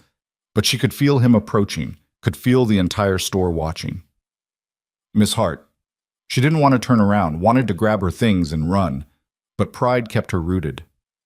Mr. Pugh? Her voice came out level, calm. I heard you were still in town. I'm surprised. His tone was conversational, but there was an edge to it. I thought surely you'd have found your way back east by now. Plans changed. So I've heard. Albert's eyes were cold. Living with Seth Callan. Quite the arrangement. I work for him. It's employment, not whatever you're implying. I'm not implying anything, just noting the facts. Albert picked up a tin of tobacco, examined it with false interest. Though I do wonder what someone like Callan sees in the situation. A free housekeeper? Or something else? Willa's hands clenched. Be very careful what you say next. Or what? You'll have your employer defend you? Albert's mouth curved into something that wasn't quite a smile. That's already happened, from what I hear. Quite the scene, him throwing out the church ladies on your behalf. They had no right. They had every right to be concerned about moral standards in this community. Albert set the tin down. You know what I think, Miss Hart? I think you planned this. Got off that train knowing I'd reject you, knowing you'd need somewhere to go. And you targeted Callan because he's weak. A widower with children, desperate for help. Easy to manipulate. That's not... You saw an opportunity and you took it. Can't blame you, really. It's smart, in a ruthless sort of way. Albert leaned closer. But here's the thing. That contract we had, the one through the mail order agency, it's still valid. I paid good money for a bride, and legally, you rejected me. In front of witnesses, in public. Willa's voice shook with rage. You don't get to change your mind now. I never formally dissolved the contract. You told me to get back on the train. Emotional outburst. Not legally binding. Albert's smile widened. I've been consulting with a lawyer in the county seat. Turns out I have options. Either you honor the original agreement and marry me, or you pay back the money I spent bringing you here. All of it. Travel costs, agency fees, everything. Willa stared at him. I don't have that kind of money. I know, which means you have a choice. Come with me willingly, or I'll take you to court and let them decide. He straightened his vest. Either way, your little arrangement with Callan ends today. You can't, I can, and I will. Albert headed for the door, then paused. I'll give you until tomorrow to decide. After that, I'm filing papers. He left. The store erupted in whispers. Willa stood frozen, her mind racing. This couldn't be happening. This couldn't be real. She'd escaped him once. She wouldn't. She left her purchases on the counter and ran. Seth was in his workshop when she burst through the door. He took one look at her face and set down his tools. What happened? The words spilled out. Albert, the contract, the ultimatum. Seth's expression darkened with every sentence. He can't do that, Seth said when she finished. He seems to think he can. Then he's wrong. You don't owe him anything. He rejected you. But there was a contract, money exchanged. What if he's right? What if legally... Willa's voice broke. I can't marry him, Seth. I can't go back to that. I'd rather... You're not going anywhere. Seth's voice was hard. Certain. We'll fight this. Get our own lawyer if we have to. With what money? You're barely keeping up with orders as it is. I'll figure it out. How? Willa laughed, but it came out bitter. You can't. And even if you could, the whole town already thinks I'm some kind of schemer. This will just prove them right. Seth grabbed her shoulders, made her look at him. Listen to me. You are not a schemer. You're not manipulative. You're a woman who needed help, and I needed help, and we helped each other. That's all. His grip tightened. And I'm not letting Albert Pugh or anyone else take you away because of some piece of paper. Then what do we do? Seth was quiet for a long moment. Then, we get married. Willa's heart stopped. What? If you're married to me, the contract with Pugh is void. He can't claim you. Seth's eyes were intense. It solves everything. You can't. Willa pulled away. You're not thinking clearly. I'm thinking perfectly clearly. Seth followed her. It makes sense. You need protection from Pugh. I need help with the house and kids. We make it legal, make it official, problem solved. Marriage isn't a business transaction. Why not? That's what you were planning with Pugh, wasn't it? The words hit like a slap. Willa stared at him. That was different, she said quietly. How? Because I didn't... She stopped. Started again. Because you don't want to marry me. You're still in love with your wife, your dead wife, and I'm not going to be the poor substitute you settled for because you needed to solve a problem. Seth flinched. That's not what this is. Isn't it? No, it's... He ran a hand through his hair. Look, I'm not going to stand here and pretend I'm over Rebecca. I'm not. Maybe I never will be. But that doesn't mean I want to see you forced into marriage with a man who'll treat you like property. So instead I should marry you? A man who just admitted he's still in love with someone else? At least I'm honest about it. Honesty doesn't make it better. They stared at each other, both breathing hard, both angry and scared and saying things they might regret later. I'm trying to help you, Seth said finally. I know, but I can't. I won't be your charity case. Won't be the woman you married out of pity. It's not pity. Then what is it? Seth looked at her, really looked at her, and something in his expression shifted. It's wanting you to stay, he said quietly. It's coming home and smelling dinner cooking and hearing you and Mary laugh in the kitchen. It's Jack actually smiling sometimes. It's the house feeling like a home again instead of a tomb. His voice roughened. It's selfish, probably, but I don't want you to leave. And if marrying you is what keeps you here, then that's what I'll do. Willa's chest ached. That's not enough. Not for marriage. Why not? Because you deserve more. Your children deserve more. They deserve someone who... Her voice broke.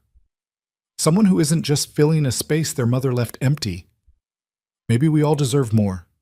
But this is what we've got. Seth stepped closer. I'm not asking you to love me. I'm not even asking you to stay forever. I'm asking you to marry me long enough to get Pugh off your back. After that, if you want to leave, you can leave. But at least you'll have choices. And what do you get out of it? Help. Company. Someone who gives a damn whether I make it home during a snowstorm. Seth's mouth twisted. That's worth a marriage certificate, don't you think? Willa wanted to say no. Wanted to tell him this was insane, that you couldn't build a marriage on convenience and desperation. But what other options did she have? Go back to Albert Pugh and a life of servitude? Run again with nowhere to go? End up in another boarding house, another factory, waiting for the next disaster? Or stay here, in this house that felt like home, with these children who needed her, with this man who was offering her safety in the only way he knew how? It wasn't romantic. It wasn't even particularly kind, but it was real. Honest, and right now that was more than she'd ever had. All right, she heard herself say. Seth blinked. All right, I'll marry you, but on one condition. Name it. We tell the truth. To everyone. That it's an arrangement, not a love match. That we're doing this for practical reasons. Willa met his eyes. I won't lie about it. Won't pretend to feel something I don't. If people are going to talk, let them talk about the truth. Seth considered this, then nodded. Deal. They shook hands like business partners, and Willa tried not to think about how wrong it felt, sealing a marriage proposal with a handshake instead of a kiss. But she'd learned a long time ago that life wasn't fairy tales, and sometimes practical was the best you could hope for, even if it broke your heart a little. They told the children that night. Jack took it about as well as expected, which meant he didn't take it well at all. He stood in the kitchen, arms crossed, face hard. You're marrying her? Just like that? It's not just like that, Seth said. There are reasons. Yeah, because that man wants to take her to court. I heard. Jack's voice was sharp. So instead of fighting him properly, you're just going to marry her? That's your solution? It's the best solution we have. It's the easiest one. There's a difference. Jack looked at Willa with something close to betrayal. You said you weren't trying to replace Mama. You promised. I'm not, Willa started. Then what do you call this? A practical arrangement, Seth cut in. Miss Hart needs protection from Albert Pugh. I need help with the house and you kids. Marriage solves both problems. That's not what marriage is supposed to be. Maybe not. But it's what this one is. Seth's voice was firm. I need you to accept that. And if I don't, then you don't. But it's happening anyway. Seth softened slightly. Jack, I know this isn't what you want, but we're out of options. If Miss Hart leaves, where does she go? Back to Pugh? To nothing? Jack's jaw worked. He looked at Willa, and she saw the war happening behind his eyes. Anger versus logic, grief versus pragmatism. Fine, he said finally. Do what you want. You will anyway. He left, slammed the bedroom door hard enough to rattle the dishes. Mary had been quiet through the whole exchange. Now she looked between Seth and Willa with those two knowing eyes. Are you going to kiss? She asked. Willa blinked. What? At the wedding, married people kiss. Are you gonna? That's not... Willa looked at Seth helplessly. Probably, Seth said. It's traditional. But you said it's not a real marriage, just practical. Mary's forehead wrinkled. So why would you kiss? Because that's what people expect to see, Willa said carefully. So they believe it's real. But it's not. No, it's not. Mary absorbed this. That seems like lying. It's complicated. Grown-ups always say that when they're doing something they know is wrong. Mary picked at the hem of her nightgown. If you marry Papa, does that make you my new mama? The question landed like a stone in Willa's chest. No, sweetheart. Your mama is your mama. Always will be. Willa knelt down. I don't know what I'll be, but not your mama. That's not something anyone can replace. Then what do I call you? What you've been calling me, Miss Hart, or Willa if you want. Mary considered this seriously. I think I'll call you Mama Willa, so everyone knows you're different from Mama Rebecca. Willa's throat closed. You don't have to. I want to. Mary's voice was matter-of-fact. Is that okay? Willa looked at Seth. He nodded slightly. Yeah, Willa managed. That's okay. Mary hugged her quickly, a child's impulsive affection, then ran off to bed. Left Willa and Seth alone in the kitchen with the weight of what they'd just set in motion. Mama Willa, Seth said quietly. Don't. It's sweet. It's complicated. Willa stood, her knees protesting.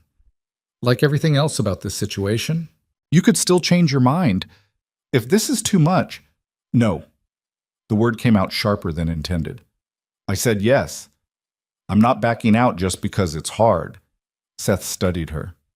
You sure? I haven't been sure about anything since I got off that train, but I'm here, and I'm staying. Willa met his eyes. Unless you're having second thoughts.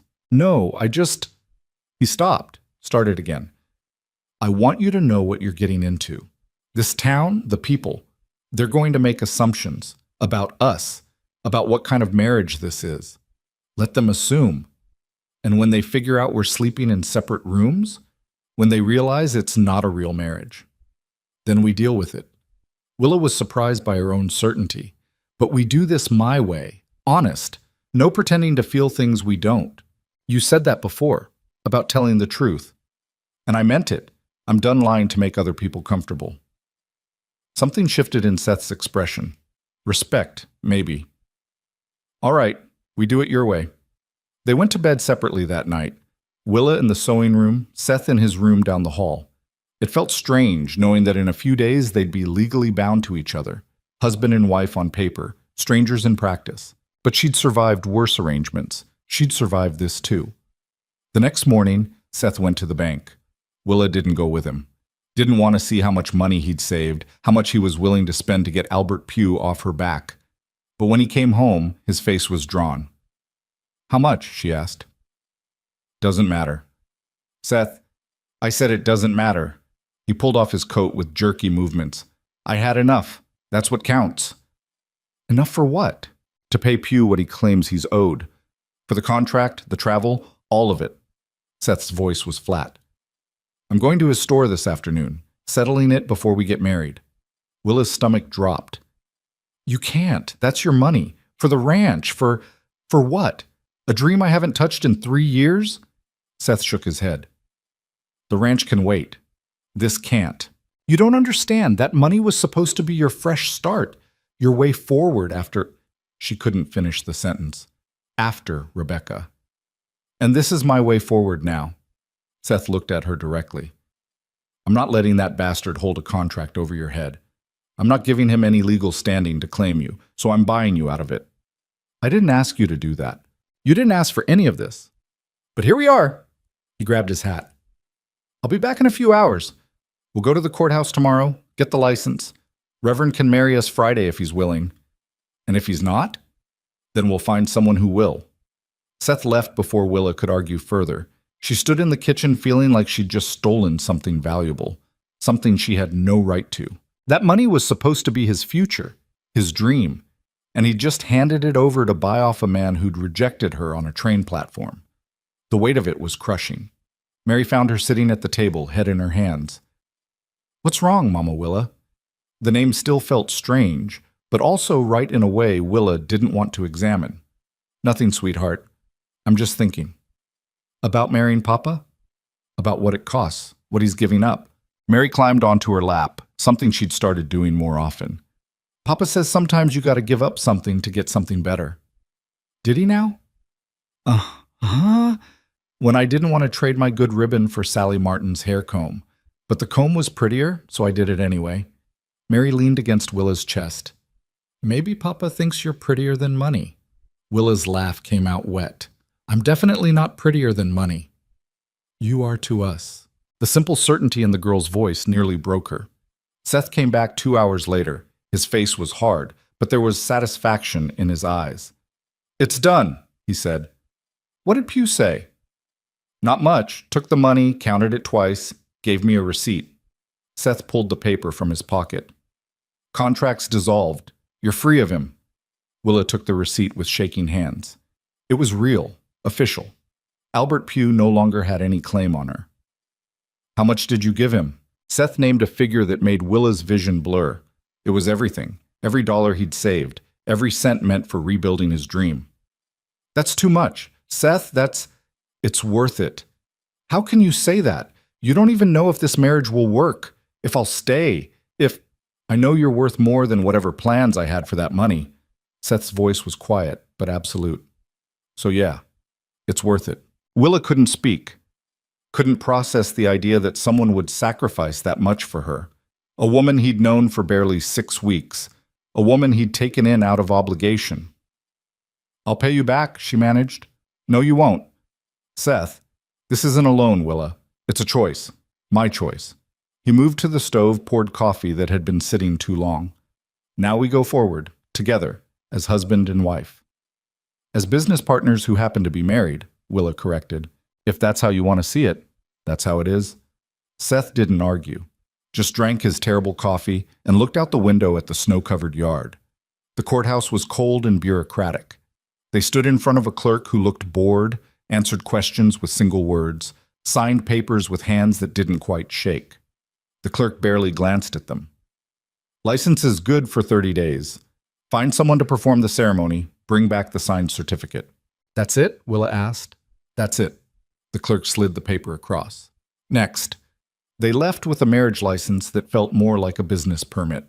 Seth folded it carefully and tucked it in his coat. "Friday," he said.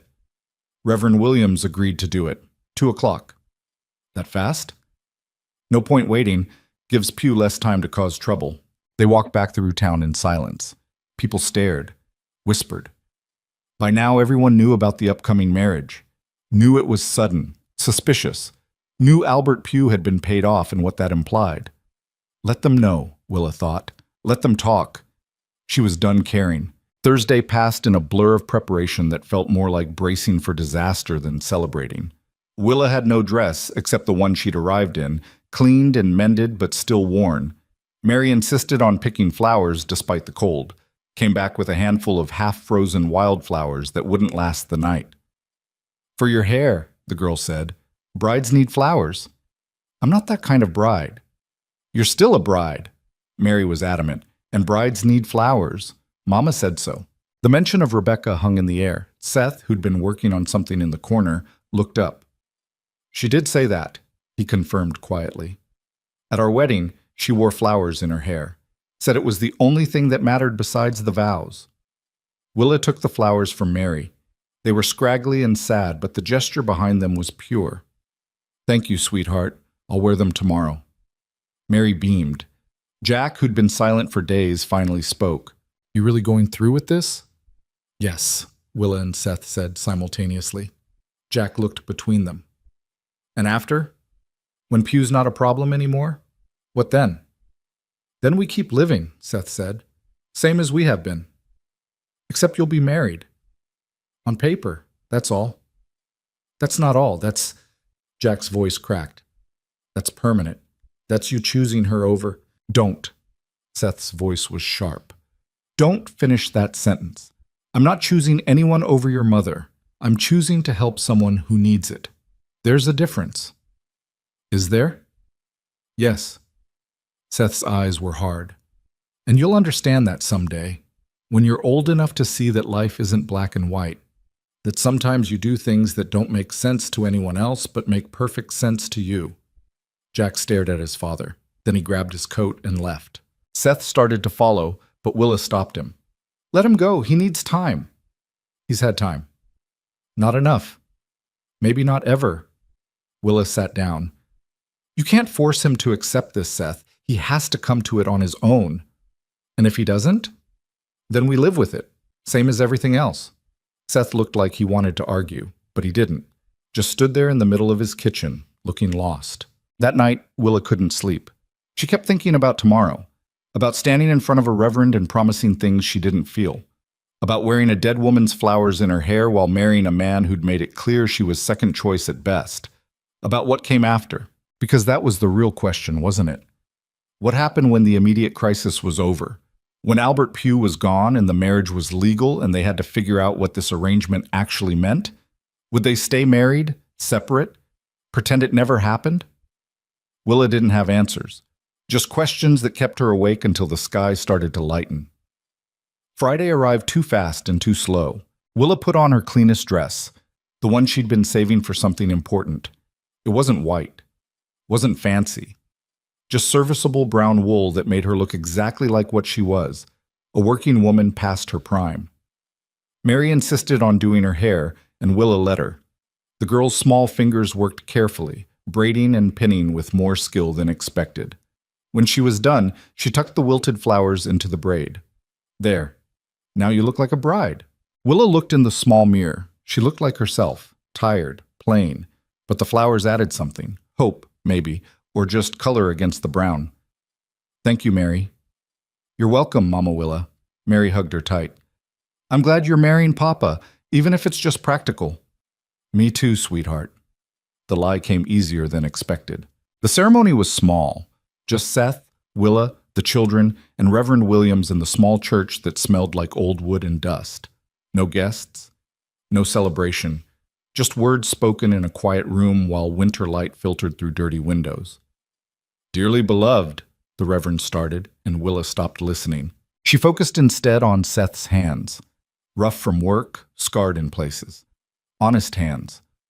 When the Reverend asked for the rings, Seth pulled out 2 simple bands. Nothing fancy, just plain gold that probably cost more than he could afford. Where did you...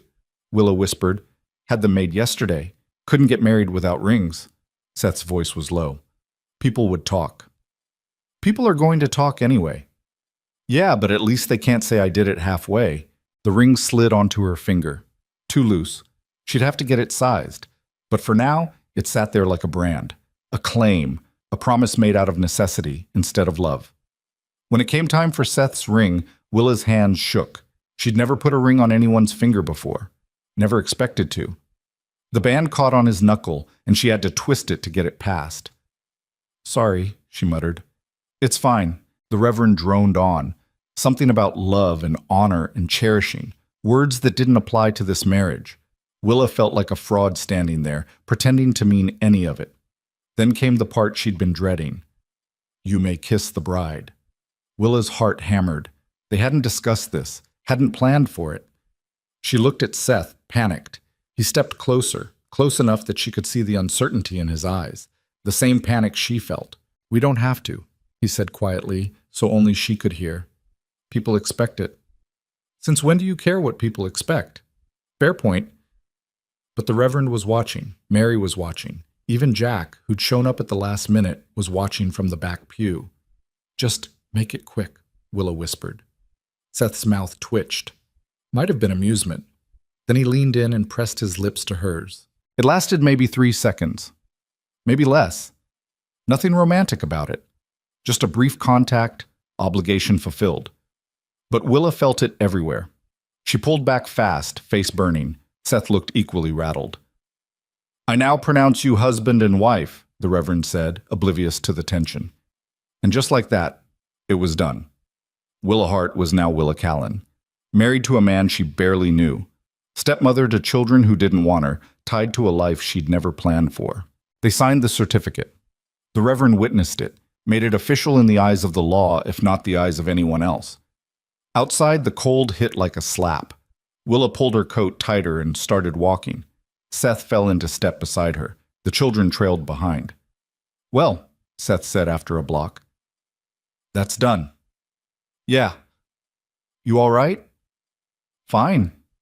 She wasn't, but what else could she say? They walked the rest of the way in silence. When they reached the house, Mary ran ahead. Jack followed more slowly. Seth and Willa stood in the yard, neither quite ready to go inside and face what came next. I'll sleep in the workshop tonight, Seth said. Give you space. You don't have to do that. Yeah, I do. This is supposed to be your wedding night. Least I can do is not make it more awkward than it already is. Willa almost laughed. This whole thing is awkward. True, but we survived it. Seth looked at the ring on his finger like he was seeing it for the first time.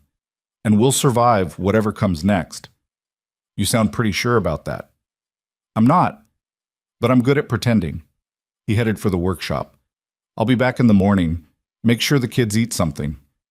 Then he was gone, leaving Willa alone on her wedding day. She went inside where Mary was drawing pictures of the ceremony and Jack was studiously ignoring everyone. Are you married now? Mary asked. For real? For real. Then why's Papa sleeping in the workshop? Willa didn't have a good answer for that, so she deflected. He has work to finish. You know how he is. Mary didn't look convinced, but she let it go. That night, Willa lay in the sewing room. Her room now, apparently, even though she was supposed to be someone's wife, and stared at the ring on her finger. It caught the moonlight, throwing small reflections on the wall. She was married. Actually, legally married. To a man who'd made it clear this was temporary, practical, a solution to a problem. But somewhere in the middle of all that practicality, Willa had started wanting something else. Something more. Something that looked less like a business arrangement and more like the marriage she'd dreamed about when she'd answered Albert Pugh's advertisement. And that was dangerous. Because wanting things you couldn't have was how you got hurt. So she took off the ring, set it on the small table beside the bed, and closed her eyes. Tomorrow, she'd put it back on. Play the part. Be Seth Callan's wife in name, if nothing else. But tonight, she let herself grieve the wedding she'd never have, the love she'd never feel, the life she'd never live. And in the workshop, Seth sat on a workbench and stared at his own ring. Thought about Rebecca, about the wedding they'd had 15 years ago, about promises made in good faith and broken by fate, about the woman sleeping in his house who'd agreed to marry him for all the wrong reasons, about whether he'd made a terrible mistake or the only choice that made sense. He didn't have answers, just questions and a gold band that felt foreign on his finger. But he'd made his choice. Now he had to live with it. They both did. The town erupted the next day. News of the marriage spread faster than fire through dry brush. By noon, everyone in Ridgefield knew, and everyone had opinions. Willa went to the general store for supplies and walked into a wall of silence. Conversation stopped. Women clutched their baskets and stared. The clerk, who'd been friendly enough before, barely acknowledged her. Mrs. Callan. His voice was cold, formal. The name felt wrong. Just Willa's fine. It's Mrs. Callan now. You're a married woman. He said it like an accusation. Willa bought flour and coffee without conversation, left with her head high and her stomach churning. At home, she found a note shoved under the door. Unsigned. The handwriting cramped and angry. Shameless. That's what you are. Trapping a good man with your schemes. Rebecca Callan must be turning in her grave. Willa crumpled it without finishing, threw it in the stove. There were 2 more notes over the next few days. Then someone threw a rock through the kitchen window. Then the school told Seth that perhaps it would be better if Jack stayed home for a while, given the disruption his presence was causing. Disruption, Seth repeated, standing in the principal's office. My son defends his family and you call it disruption? He's been in 3 fights this week, Mr. Callan. We can't have that kind of violence. And what about the violence of other kids calling his stepmother a whore? You going to address that? The principal's face reddened. People are concerned about the example you're setting. The example I'm setting is standing by the people I've committed to. If that's a problem, then this town has bigger issues than my marriage. Seth pulled Jack from school that day. Told him he'd be learning at home for a while. The boy didn't argue. That night, after the children were in bed, Seth found Willa scrubbing the kitchen floor. She'd been cleaning obsessively lately, like if she just worked hard enough, people would see she was more than what they thought. You don't have to do that. Floor's clean enough. It's never clean enough. Willa didn't stop scrubbing. There's always another stain, another mark, another thing that needs fixing. Seth heard what she wasn't saying. We could leave, start over somewhere else. Willa's hands stilled. Where would we go? I don't know. Somewhere people don't know us. Somewhere you're not the rejected mail-order bride and I'm not the widower who married in haste. And do what? You have a business here, a home. You can't just walk away from that. I can if staying means my family suffers. Your family suffered before I got here. At least now they have clean floors. Willa sat back on her heels. Running doesn't solve anything, Seth. Trust me. I've tried. Then what do we do? We keep going. We prove them wrong by not breaking. Willa looked at him. That's all we can do. Seth wanted to argue, wanted to fix this. But he didn't know how to fix other people's hatred, didn't know how to make them see Willa as he saw her, strong, capable, worthy of respect. So he did the only thing he could. He went to the bank the next morning and withdrew money he didn't have. Went to the hardware store and bought glass for the broken window. Came home and installed it himself while Willa watched from inside. When he finished, she brought him coffee. You didn't have to do that. Yes, I did. It's my house. My window. My responsibility. Our house now. Remember? We're married. The word still felt strange, but less strange than it had a week ago. Yeah, Seth said. We are. They stood together in the cold afternoon, drinking terrible coffee and looking at the new window that would probably just get broken again. But at least for now, it was fixed. And maybe that was enough. The breaking point came 3 weeks after the wedding. Willa was walking back from the pump, water buckets heavy in each hand, when she saw Albert Pugh standing in the middle of the street. He wasn't alone. Martha Peterson was with him, along with 2 men Willa recognized from the church board. Her stomach dropped. Mrs. Callan? Albert's voice carried across the frozen ground. We need to talk. Willa set down the buckets. I have nothing to say to you. Perhaps not, but we have plenty to say to you. Martha stepped forward. This farce of a marriage, it needs to end. That's not your decision to make.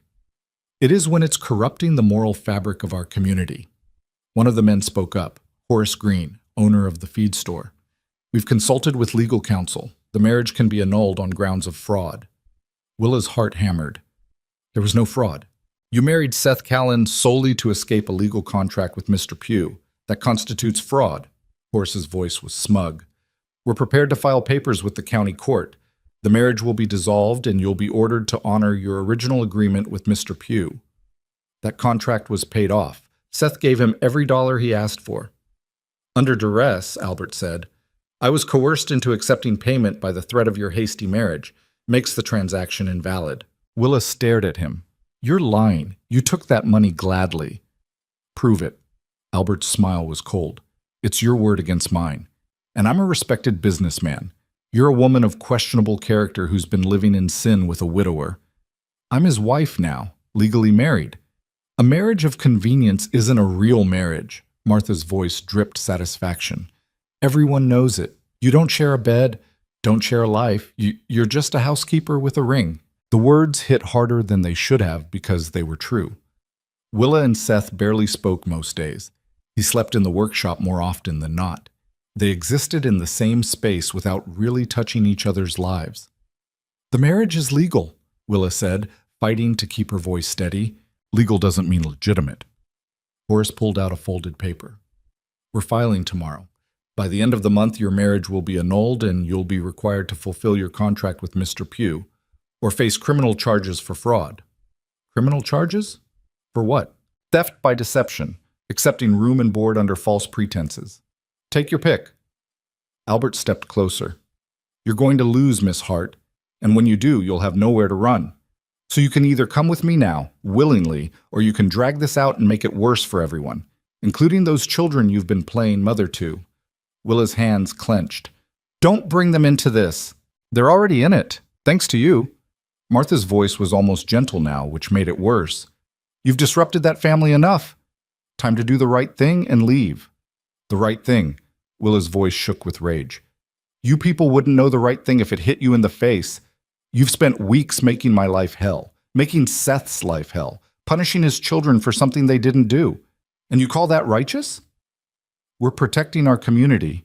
You're protecting your egos, your need to feel superior to someone. Willa picked up the water buckets. File your papers. Do whatever you think you need to do, but I'm not leaving. Not because you tell me to. Not because Albert Pugh wants to save face. I'm staying until Seth tells me to go. She walked away before they could respond. Didn't run, even though she wanted to. Didn't let them see her shake until she was inside with the door closed. The bucket slipped from her hands. Water sloshed across the floor. Willa stood there, breathing hard, trying not to fall apart.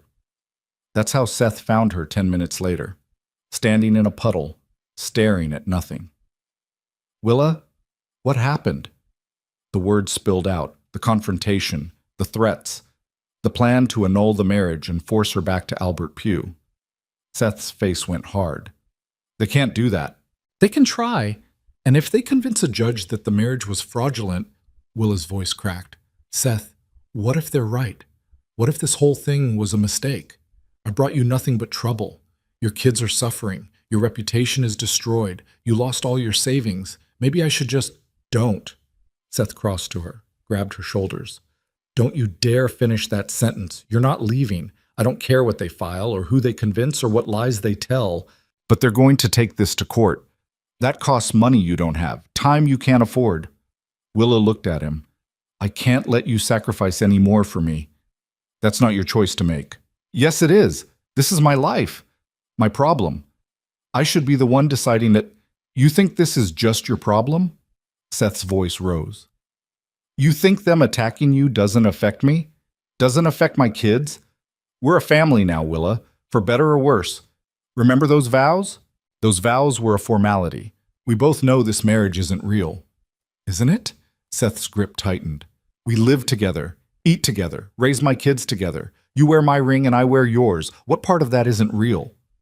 The part where you actually want me here. The part where this is more than just... Willa stopped. She was saying too much, revealing things she'd sworn to keep hidden. More than what? Seth's eyes searched hers. Say it. More than convenience. More than obligation. The words came out broken. I can't keep doing this, Seth.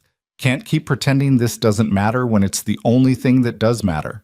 I wake up every morning in that room alone and I tell myself it's enough. That having a place to stay and food to eat and a purpose is enough. But it's not. It's not enough and I hate myself for wanting more. Seth stared at her. What do you want? I want this to be real. I want to matter to you as more than just hired help with a marriage certificate. Willa pulled away. But that's not what this is. You made that clear from the start. So I need to stop wanting impossible things and just... Seth kissed her. Not the brief, obligatory kiss from the wedding. A real kiss. Deep and desperate and full of things neither of them had said. Willa froze, then melted, then kissed him back with everything she'd been holding in for weeks. When they finally broke apart, both breathing hard, Seth rested his forehead against hers. You matter, he said roughly. You've mattered since the day you walked through that blizzard to make sure I hadn't frozen to death. Maybe before that. I don't know when it happened, but somewhere along the way, you stopped being the woman I married out of obligation and started being the woman I can't imagine living without. Willa's eyes burned.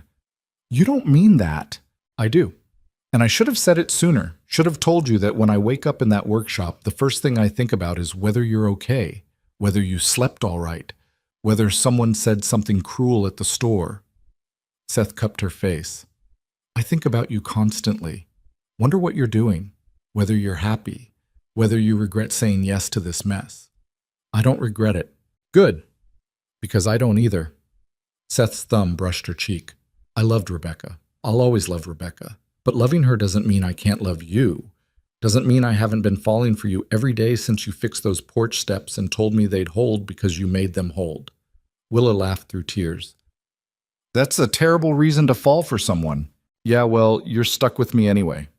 Seth kissed her again, softer this time. So here's what we're going to do. We're going to fight this. Together. We're going to prove to that judge and this town and everyone else that this marriage is real. That you're my wife in every way that matters. And then we're going to live our lives without giving a damn what any of them think. How are we going to prove it's real? By making it real. Seth stepped back, held out his hand. Move into my room, sleep where you belong. Stop hiding in that sewing room like you're a guest. Willa's heart hammered. Seth, I'm not asking for anything you're not ready to give, just asking you to stop sleeping alone when you don't have to. His eyes were steady, honest. We're married. Let's act like it. Willa looked at his outstretched hand, at the ring that matched hers, at this man who'd given up his savings and his reputation and his peace to keep her safe. She took his hand. That night, for the first time since the wedding, Willa slept in Seth's bed. They lay on opposite sides at first, careful not to touch. But sometime in the dark hours before dawn, Seth's arm found its way around her waist, and Willa let herself curl into the warmth of him, into the impossible reality that maybe this could work after all. The next morning, they told the children. Mary was thrilled. Does this mean you're really married now? Like for real, real? We were always really married, Seth said. But yeah, for real, real. Jack was harder to read. He looked at Willa for a long moment, then at his father. You love her? He asked bluntly. Seth didn't hesitate. Yeah, I do. What about Mama? I loved your mama with everything I had. I still do. But love isn't a finite resource, Jack. Loving Willa doesn't mean I love your mother less. Just means my heart's bigger than I thought it was. Jack absorbed this. And you? He turned to Willa. You love him? Willa met the boy's eyes. This child who'd fought her every step of the way, who'd challenged her and tested her, and finally, grudgingly, accepted her. Yes, she said simply. I love him. And I love you and your sister. This family. It's everything I never knew I needed. Jack's throat worked. Mama would have liked you if she'd met you. She would have thought you were stubborn and bossy and too proud for your own good, but she would have liked you. That's the nicest thing you've ever said to me. Don't get used to it. But Jack's mouth twitched. Might have been a smile. The court hearing was set for the following Thursday. Seth hired a lawyer with money he borrowed from the one friend who'd stood by him through everything. Tom Morrison, whose mother ran the boarding house and who'd watched the whole mess unfold with disgust at his neighbors. They're wrong, Tom said, handing over the cash. And someone needs to tell them so. The lawyer was a sharp-eyed woman named Caroline Fletcher, who'd come from the county seat. She listened to their story without judgment, took notes, asked pointed questions. "They're going to argue fraud," she said, "that the marriage was contracted solely to escape Mr. Pugh's claim. We need to prove it wasn't." "How?" Willa asked. "By showing the marriage has substance, that you're building a life together, not just sharing a roof." Caroline tapped her pen. "Do you share finances?" "We're working on it," Seth said. "Do you present as a couple in public?" "We haven't really, Willa started. "Then start. Between now and Thursday, I need you to be the most convincing married couple this town has ever seen. Shop together, eat together, show affection in public, make it impossible for anyone to argue this is anything but real." So they did. It felt strange at first. Seth taking Willa's hand when they walked to the store, Willa standing close to him while he talked to customers at the workshop. Small touches that spoke of intimacy, of connection, but strange became comfortable, and comfortable became natural. By the time Thursday arrived, Willa couldn't remember what it felt like to not have Seth's hand in hers. The courtroom was packed. It seemed like half of Ridgefield had shown up to watch the spectacle. Willa sat beside Seth and Caroline, trying not to let the staring get to her. Albert Pugh sat with his lawyer on the other side. Martha Peterson and her crowd filled the gallery, faces hungry for vindication. The judge was a gray-haired man named Hendricks, who looked tired before the proceedings even started. "This is a petition to annul a marriage on grounds of fraud," he said. "Mr. Pugh, your lawyer may present the case." Albert's lawyer stood, painted a picture of a scheming woman who'd manipulated her way into Seth Callan's life, who'd married him solely to escape a legal obligation, who'd never intended the marriage to be legitimate. "The evidence is clear," the lawyer concluded. "Mrs. Callan, if we can even call her that, entered into marriage under false pretenses. The union should be dissolved, and she should be required to honor her original contract with my client." Caroline Fletcher stood. "Your Honor, the evidence is clear, but not in the way opposing counsel suggests. My clients entered into marriage for multiple reasons, only one of which was Mr. Pugh's harassment. They're building a life together, raising children together. They're a family in every sense of the word." "Can you prove that?" Judge Hendricks asked. "I can. And I'd like to call my first witness, Jack Callan." A murmur went through the courtroom. Jack stood, looking young and scared but determined. He walked to the witness stand and was sworn in. "Jack," Caroline said gently, "how old are you?" 10. "And Miss Hart, Mrs. Callan, has been living in your home for how long?" "About 2 months." "In that time, how has she treated you?" Jack glanced at Willa. "Good. She treats me good." "Can you be more specific?" She doesn't let me get away with stuff. When I'm mean or angry, she calls me on it, but she also listens. And she fixed things around the house that were broken, and she makes sure we eat real meals instead of just whatever's easy." Jack's voice got stronger. "She cares. About me and Mary and Papa. She didn't have to, but she does. And your father, how does he treat Mrs. Callan?" "Like he loves her." The words came out sure. "He looks at her the way he used to look at Mama. Like she matters more than anything." Albert's lawyer objected. "The child is being coached." "I'm not being coached," Jack's voice rose. "I'm telling the truth. Miss Willa, Mama Willa, she's part of our family now, and Papa loves her. Anyone who's not blind can see it." Judge Hendricks raised a hand. "That's enough. The witness may step down." Caroline called Mary next. The little girl was nervous, but she answered every question with the blunt honesty of childhood. "Do you like Mrs. Callan?" Caroline asked. "I love her." "Why?" "Because she stayed. Everyone else left or died or forgot about us. But she stayed even when people were mean, even when it was hard." Mary looked at Willa with those blue eyes.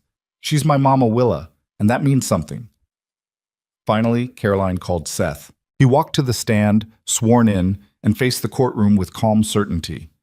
"Mr. Callan," Caroline said, "why did you marry Willa Hart?" "Because Albert Pugh was using a contract to control her, and I couldn't stand by and watch that happen." "So it was purely to help her?" Seth paused. "No, it was also selfish. I wanted her to stay.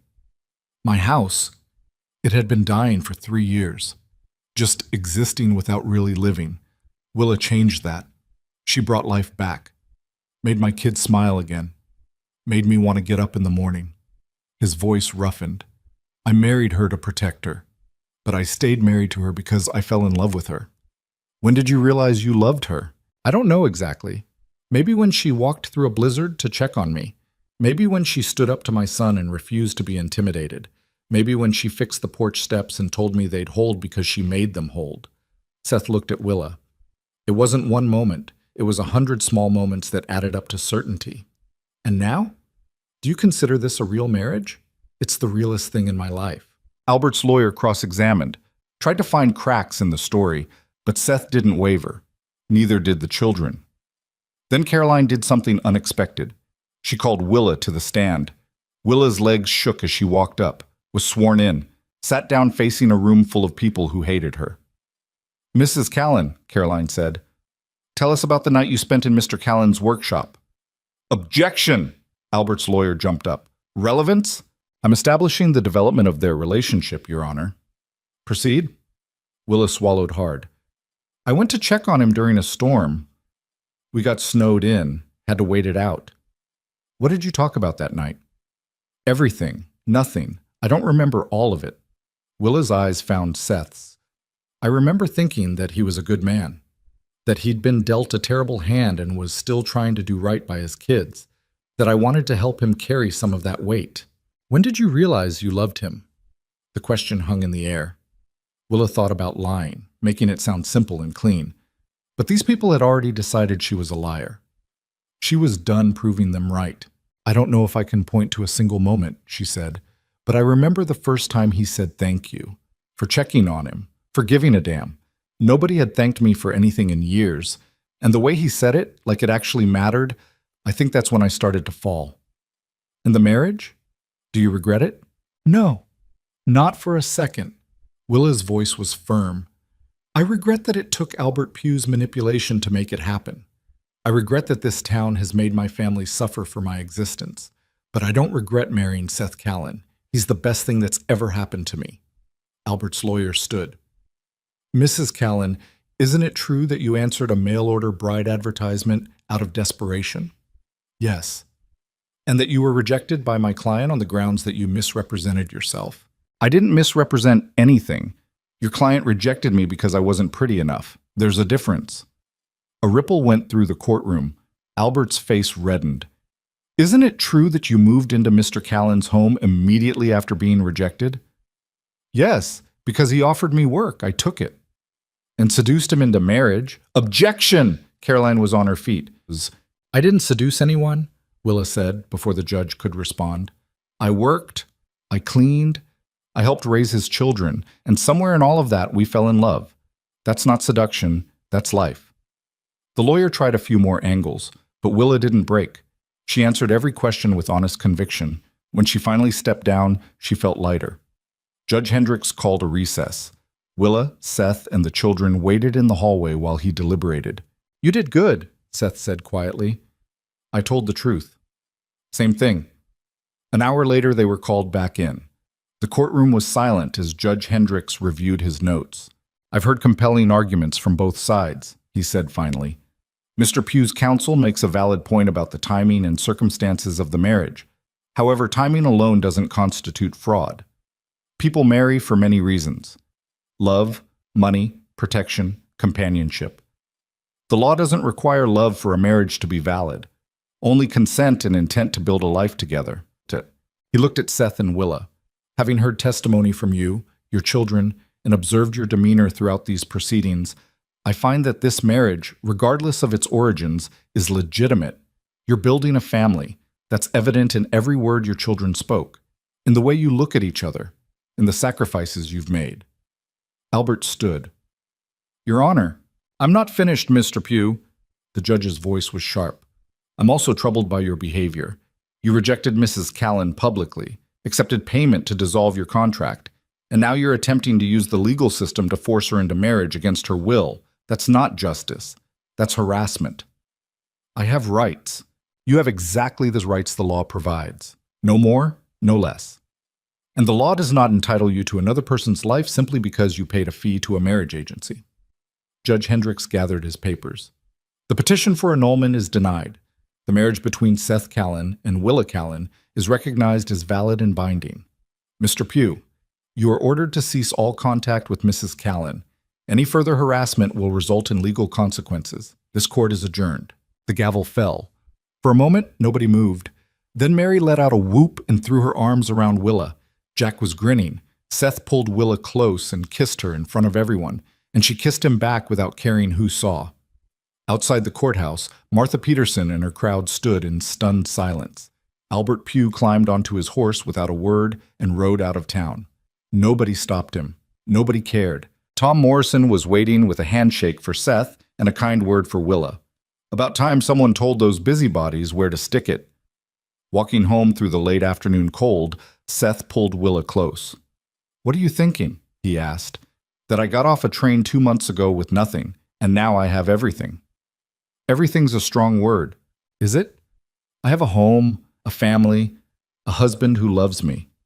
Willa looked up at him. "A husband I love back. That's more than I ever dreamed of having."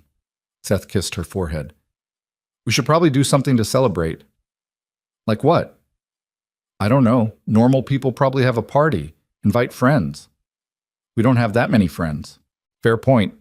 Seth thought for a moment. "How about we just go home, have dinner with the kids, live our life like it's normal? Because it is normal. This is our normal now." And that's what they did. That night, after the children were in bed, Willa and Seth sat by the fire. The house was quiet, peaceful. The kind of peace that comes from weathering storms and coming out stronger. "I've been thinking," Seth said. "About?" "The ranch, the one I was saving for before everything." He looked at the flames. "I let that dream go when I paid off Pugh. Thought it was gone for good. But maybe it doesn't have to be. Seth, you can't afford, not right now, but someday. We could build it together, you and me and the kids." He turned to her. "Make it our dream instead of just mine." Willa's throat tightened. "You'd want that? To build something with me?" "I want to build everything with you. Ranch, family, life. All of it." "That's going to take time. Money, we don't have." "Yeah, but we've got plenty of time, and we'll figure out the money." Seth pulled her closer. "We're good at figuring things out." Willa leaned into him, breathing in the smell of sawdust and soap and home. "You know what I learned through all of this?" she said quietly. "What?" "That sometimes the thing you think will destroy you is actually the thing that saves you. I thought getting rejected by Albert Pugh was the worst moment of my life. Turns out it was the best, because it brought me here. To you. Funny how that works." "Yeah, funny." They sat in comfortable silence, watching the fire burn down. Somewhere in the house, Mary called out in her sleep and settled again. Outside, wind rattled the windows that Seth had fixed and Willa had cleaned. Everything was far from perfect. The town would probably gossip for months. Money would be tight. There would be hard days ahead, but they'd face them together. As husband and wife, as partners, as two broken people who'd found each other in the wreckage and built something worth keeping. The next morning, Willa woke in Seth's bed with sunlight streaming through the window and his arm around her waist. She lay still for a moment, savoring the warmth, the safety, the impossible reality that this was her life now. Seth stirred. "Morning." "Morning. Sleep okay?" "Better than okay." Willa turned to face him. "Best sleep I've had in years." "Good. Because you're stuck sleeping here from now on. No more hiding in the sewing room." "What are we going to do with that room?" Seth considered. "Mary could use it. She's getting too old to share with Jack. She'd like that, having her own space." "Yeah, and maybe," Seth paused, "maybe someday we'll need that room for something else." Willa's heart skipped. "Like what?" "Like another kid. If we wanted. If that's something—" He stopped, suddenly uncertain. "I'm not saying we have to. I'm just saying maybe someday." Willa kissed him, soft and slow and full of possibility. "Maybe someday," she agreed. They got up, made breakfast together while the children slept in. The movements were easy now, practiced. Seth handled the coffee while Willa made eggs. They moved around each other without collision, without awkwardness. This was marriage, Willa thought. Not grand gestures or perfect moments, just this. Working together. Building something ordinary and extraordinary at the same time. Jack appeared first, rubbing sleep from his eyes. He paused in the doorway, taking in the scene. His father and Willa working side by side. The easy intimacy between them. "You two look happy," he said. "We are," Seth replied. Jack nodded, sat down at the table. "Good. You deserve it, both of you."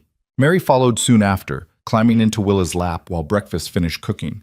The girl chattered about her dreams, about what she wanted to do today, about whether they could make cookies later. "Sure," Willa said. "We can make cookies. Can we make extra for Papa to take to Mr. Morrison, to say thank you for helping?" "That's a good idea, sweetheart." They ate together, talked about nothing important, made plans for the day. It was so normal it almost hurt. This was what Willa had been searching for all along. Not romance or adventure, just belonging, being part of something bigger than herself. After breakfast, Seth went to the workshop. Jack followed to learn more carpentry. Mary helped Willa clean up, then they started on the cookies.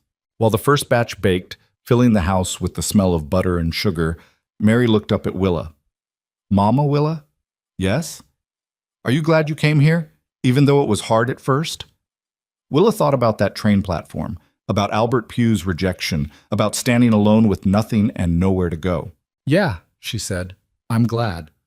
All of it, the hard parts, the scary parts, the parts where I thought I'd made a terrible mistake. It brought me here, to this kitchen, to you and Jack and your father.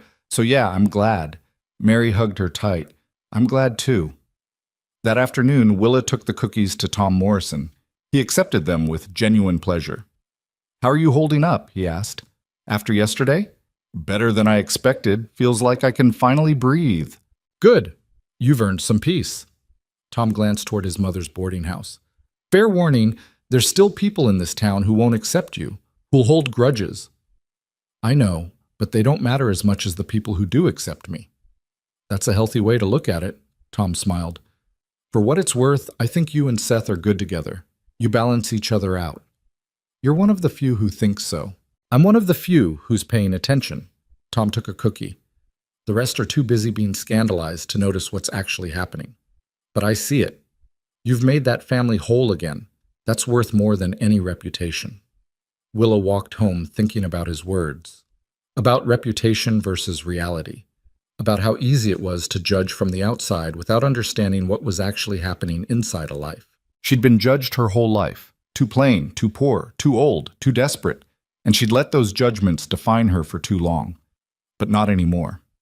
Now she was Willa Callan. Wife, stepmother, woman who'd survived rejection and built something beautiful from the wreckage. Let them talk. Let them judge. She knew who she was, and more importantly, she knew who loved her. That was enough. Winter deepened. Snow piled higher. But inside the Callan house, warmth spread like something alive. Seth taught Jack advanced carpentry. The boy had his father's hands, his natural understanding of wood and tools. They worked together in the workshop, and sometimes Willa would watch from the doorway, marveling at how far they'd all come. Mary thrived under attention. She drew pictures of their family, all four of them now together, and hung them around the house like decorations. Her reading improved. Her confidence grew. And Willa? Willa learned what it meant to be loved, not for what she could do or how she could help, just for existing, for being herself. Seth told her he loved her every day, sometimes with words, sometimes with actions. A hand on her back when she washed dishes, a kiss pressed to her temple while she mended, small things that added up to certainty. And Willa told him back. Learn to say the words without fear. Learn that love wasn't something you earned through perfection, just something you built through showing up day after day, even when it was hard. One evening in late February, Seth came home with news. The Hendersons are selling their land, 20 acres just north of here. Willa looked up from her sewing. The ranch land you wanted? Yeah, it's going cheap because they need to move fast. Tom thinks he can loan me part of the cost if I can come up with the rest. Seth's eyes were bright. It's not exactly the dream I had before, smaller, more work. But it's possible. How much do you need? Seth named a figure. It was significant, but not impossible. We could do it, Willa said slowly. If we're careful, if we both work. You'd want that? To build a ranch with me?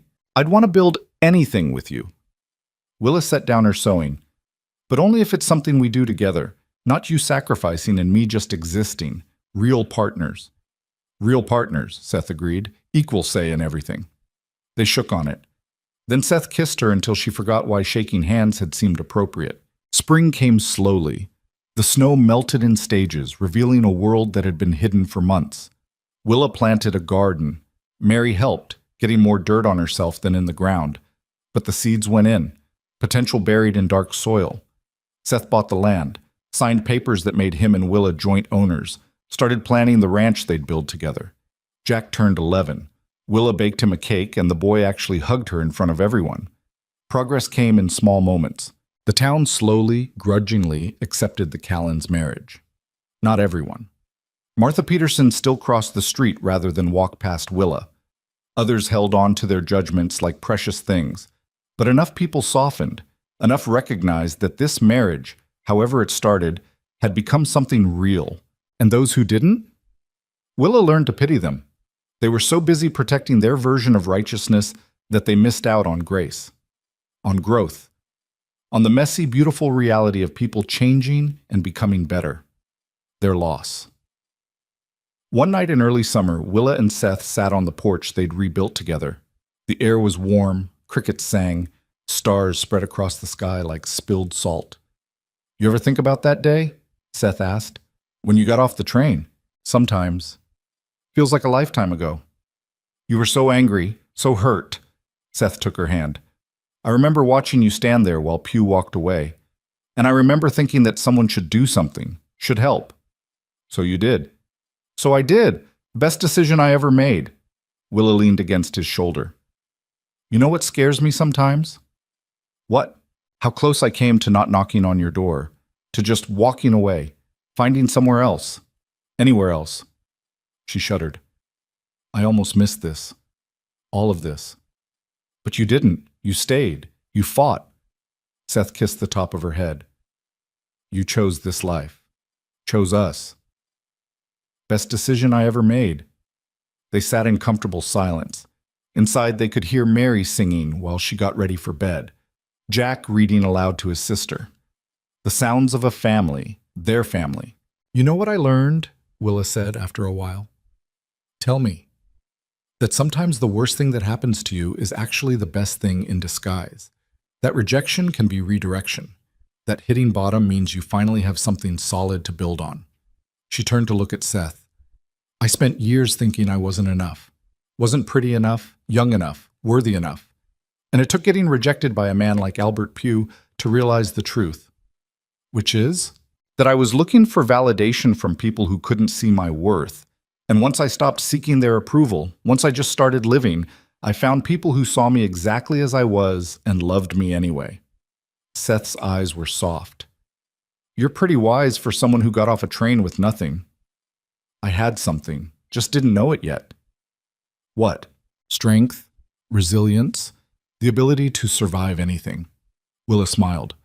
Turns out those are worth more than beauty or youth or any of the things I thought I needed. Turns out, Seth agreed.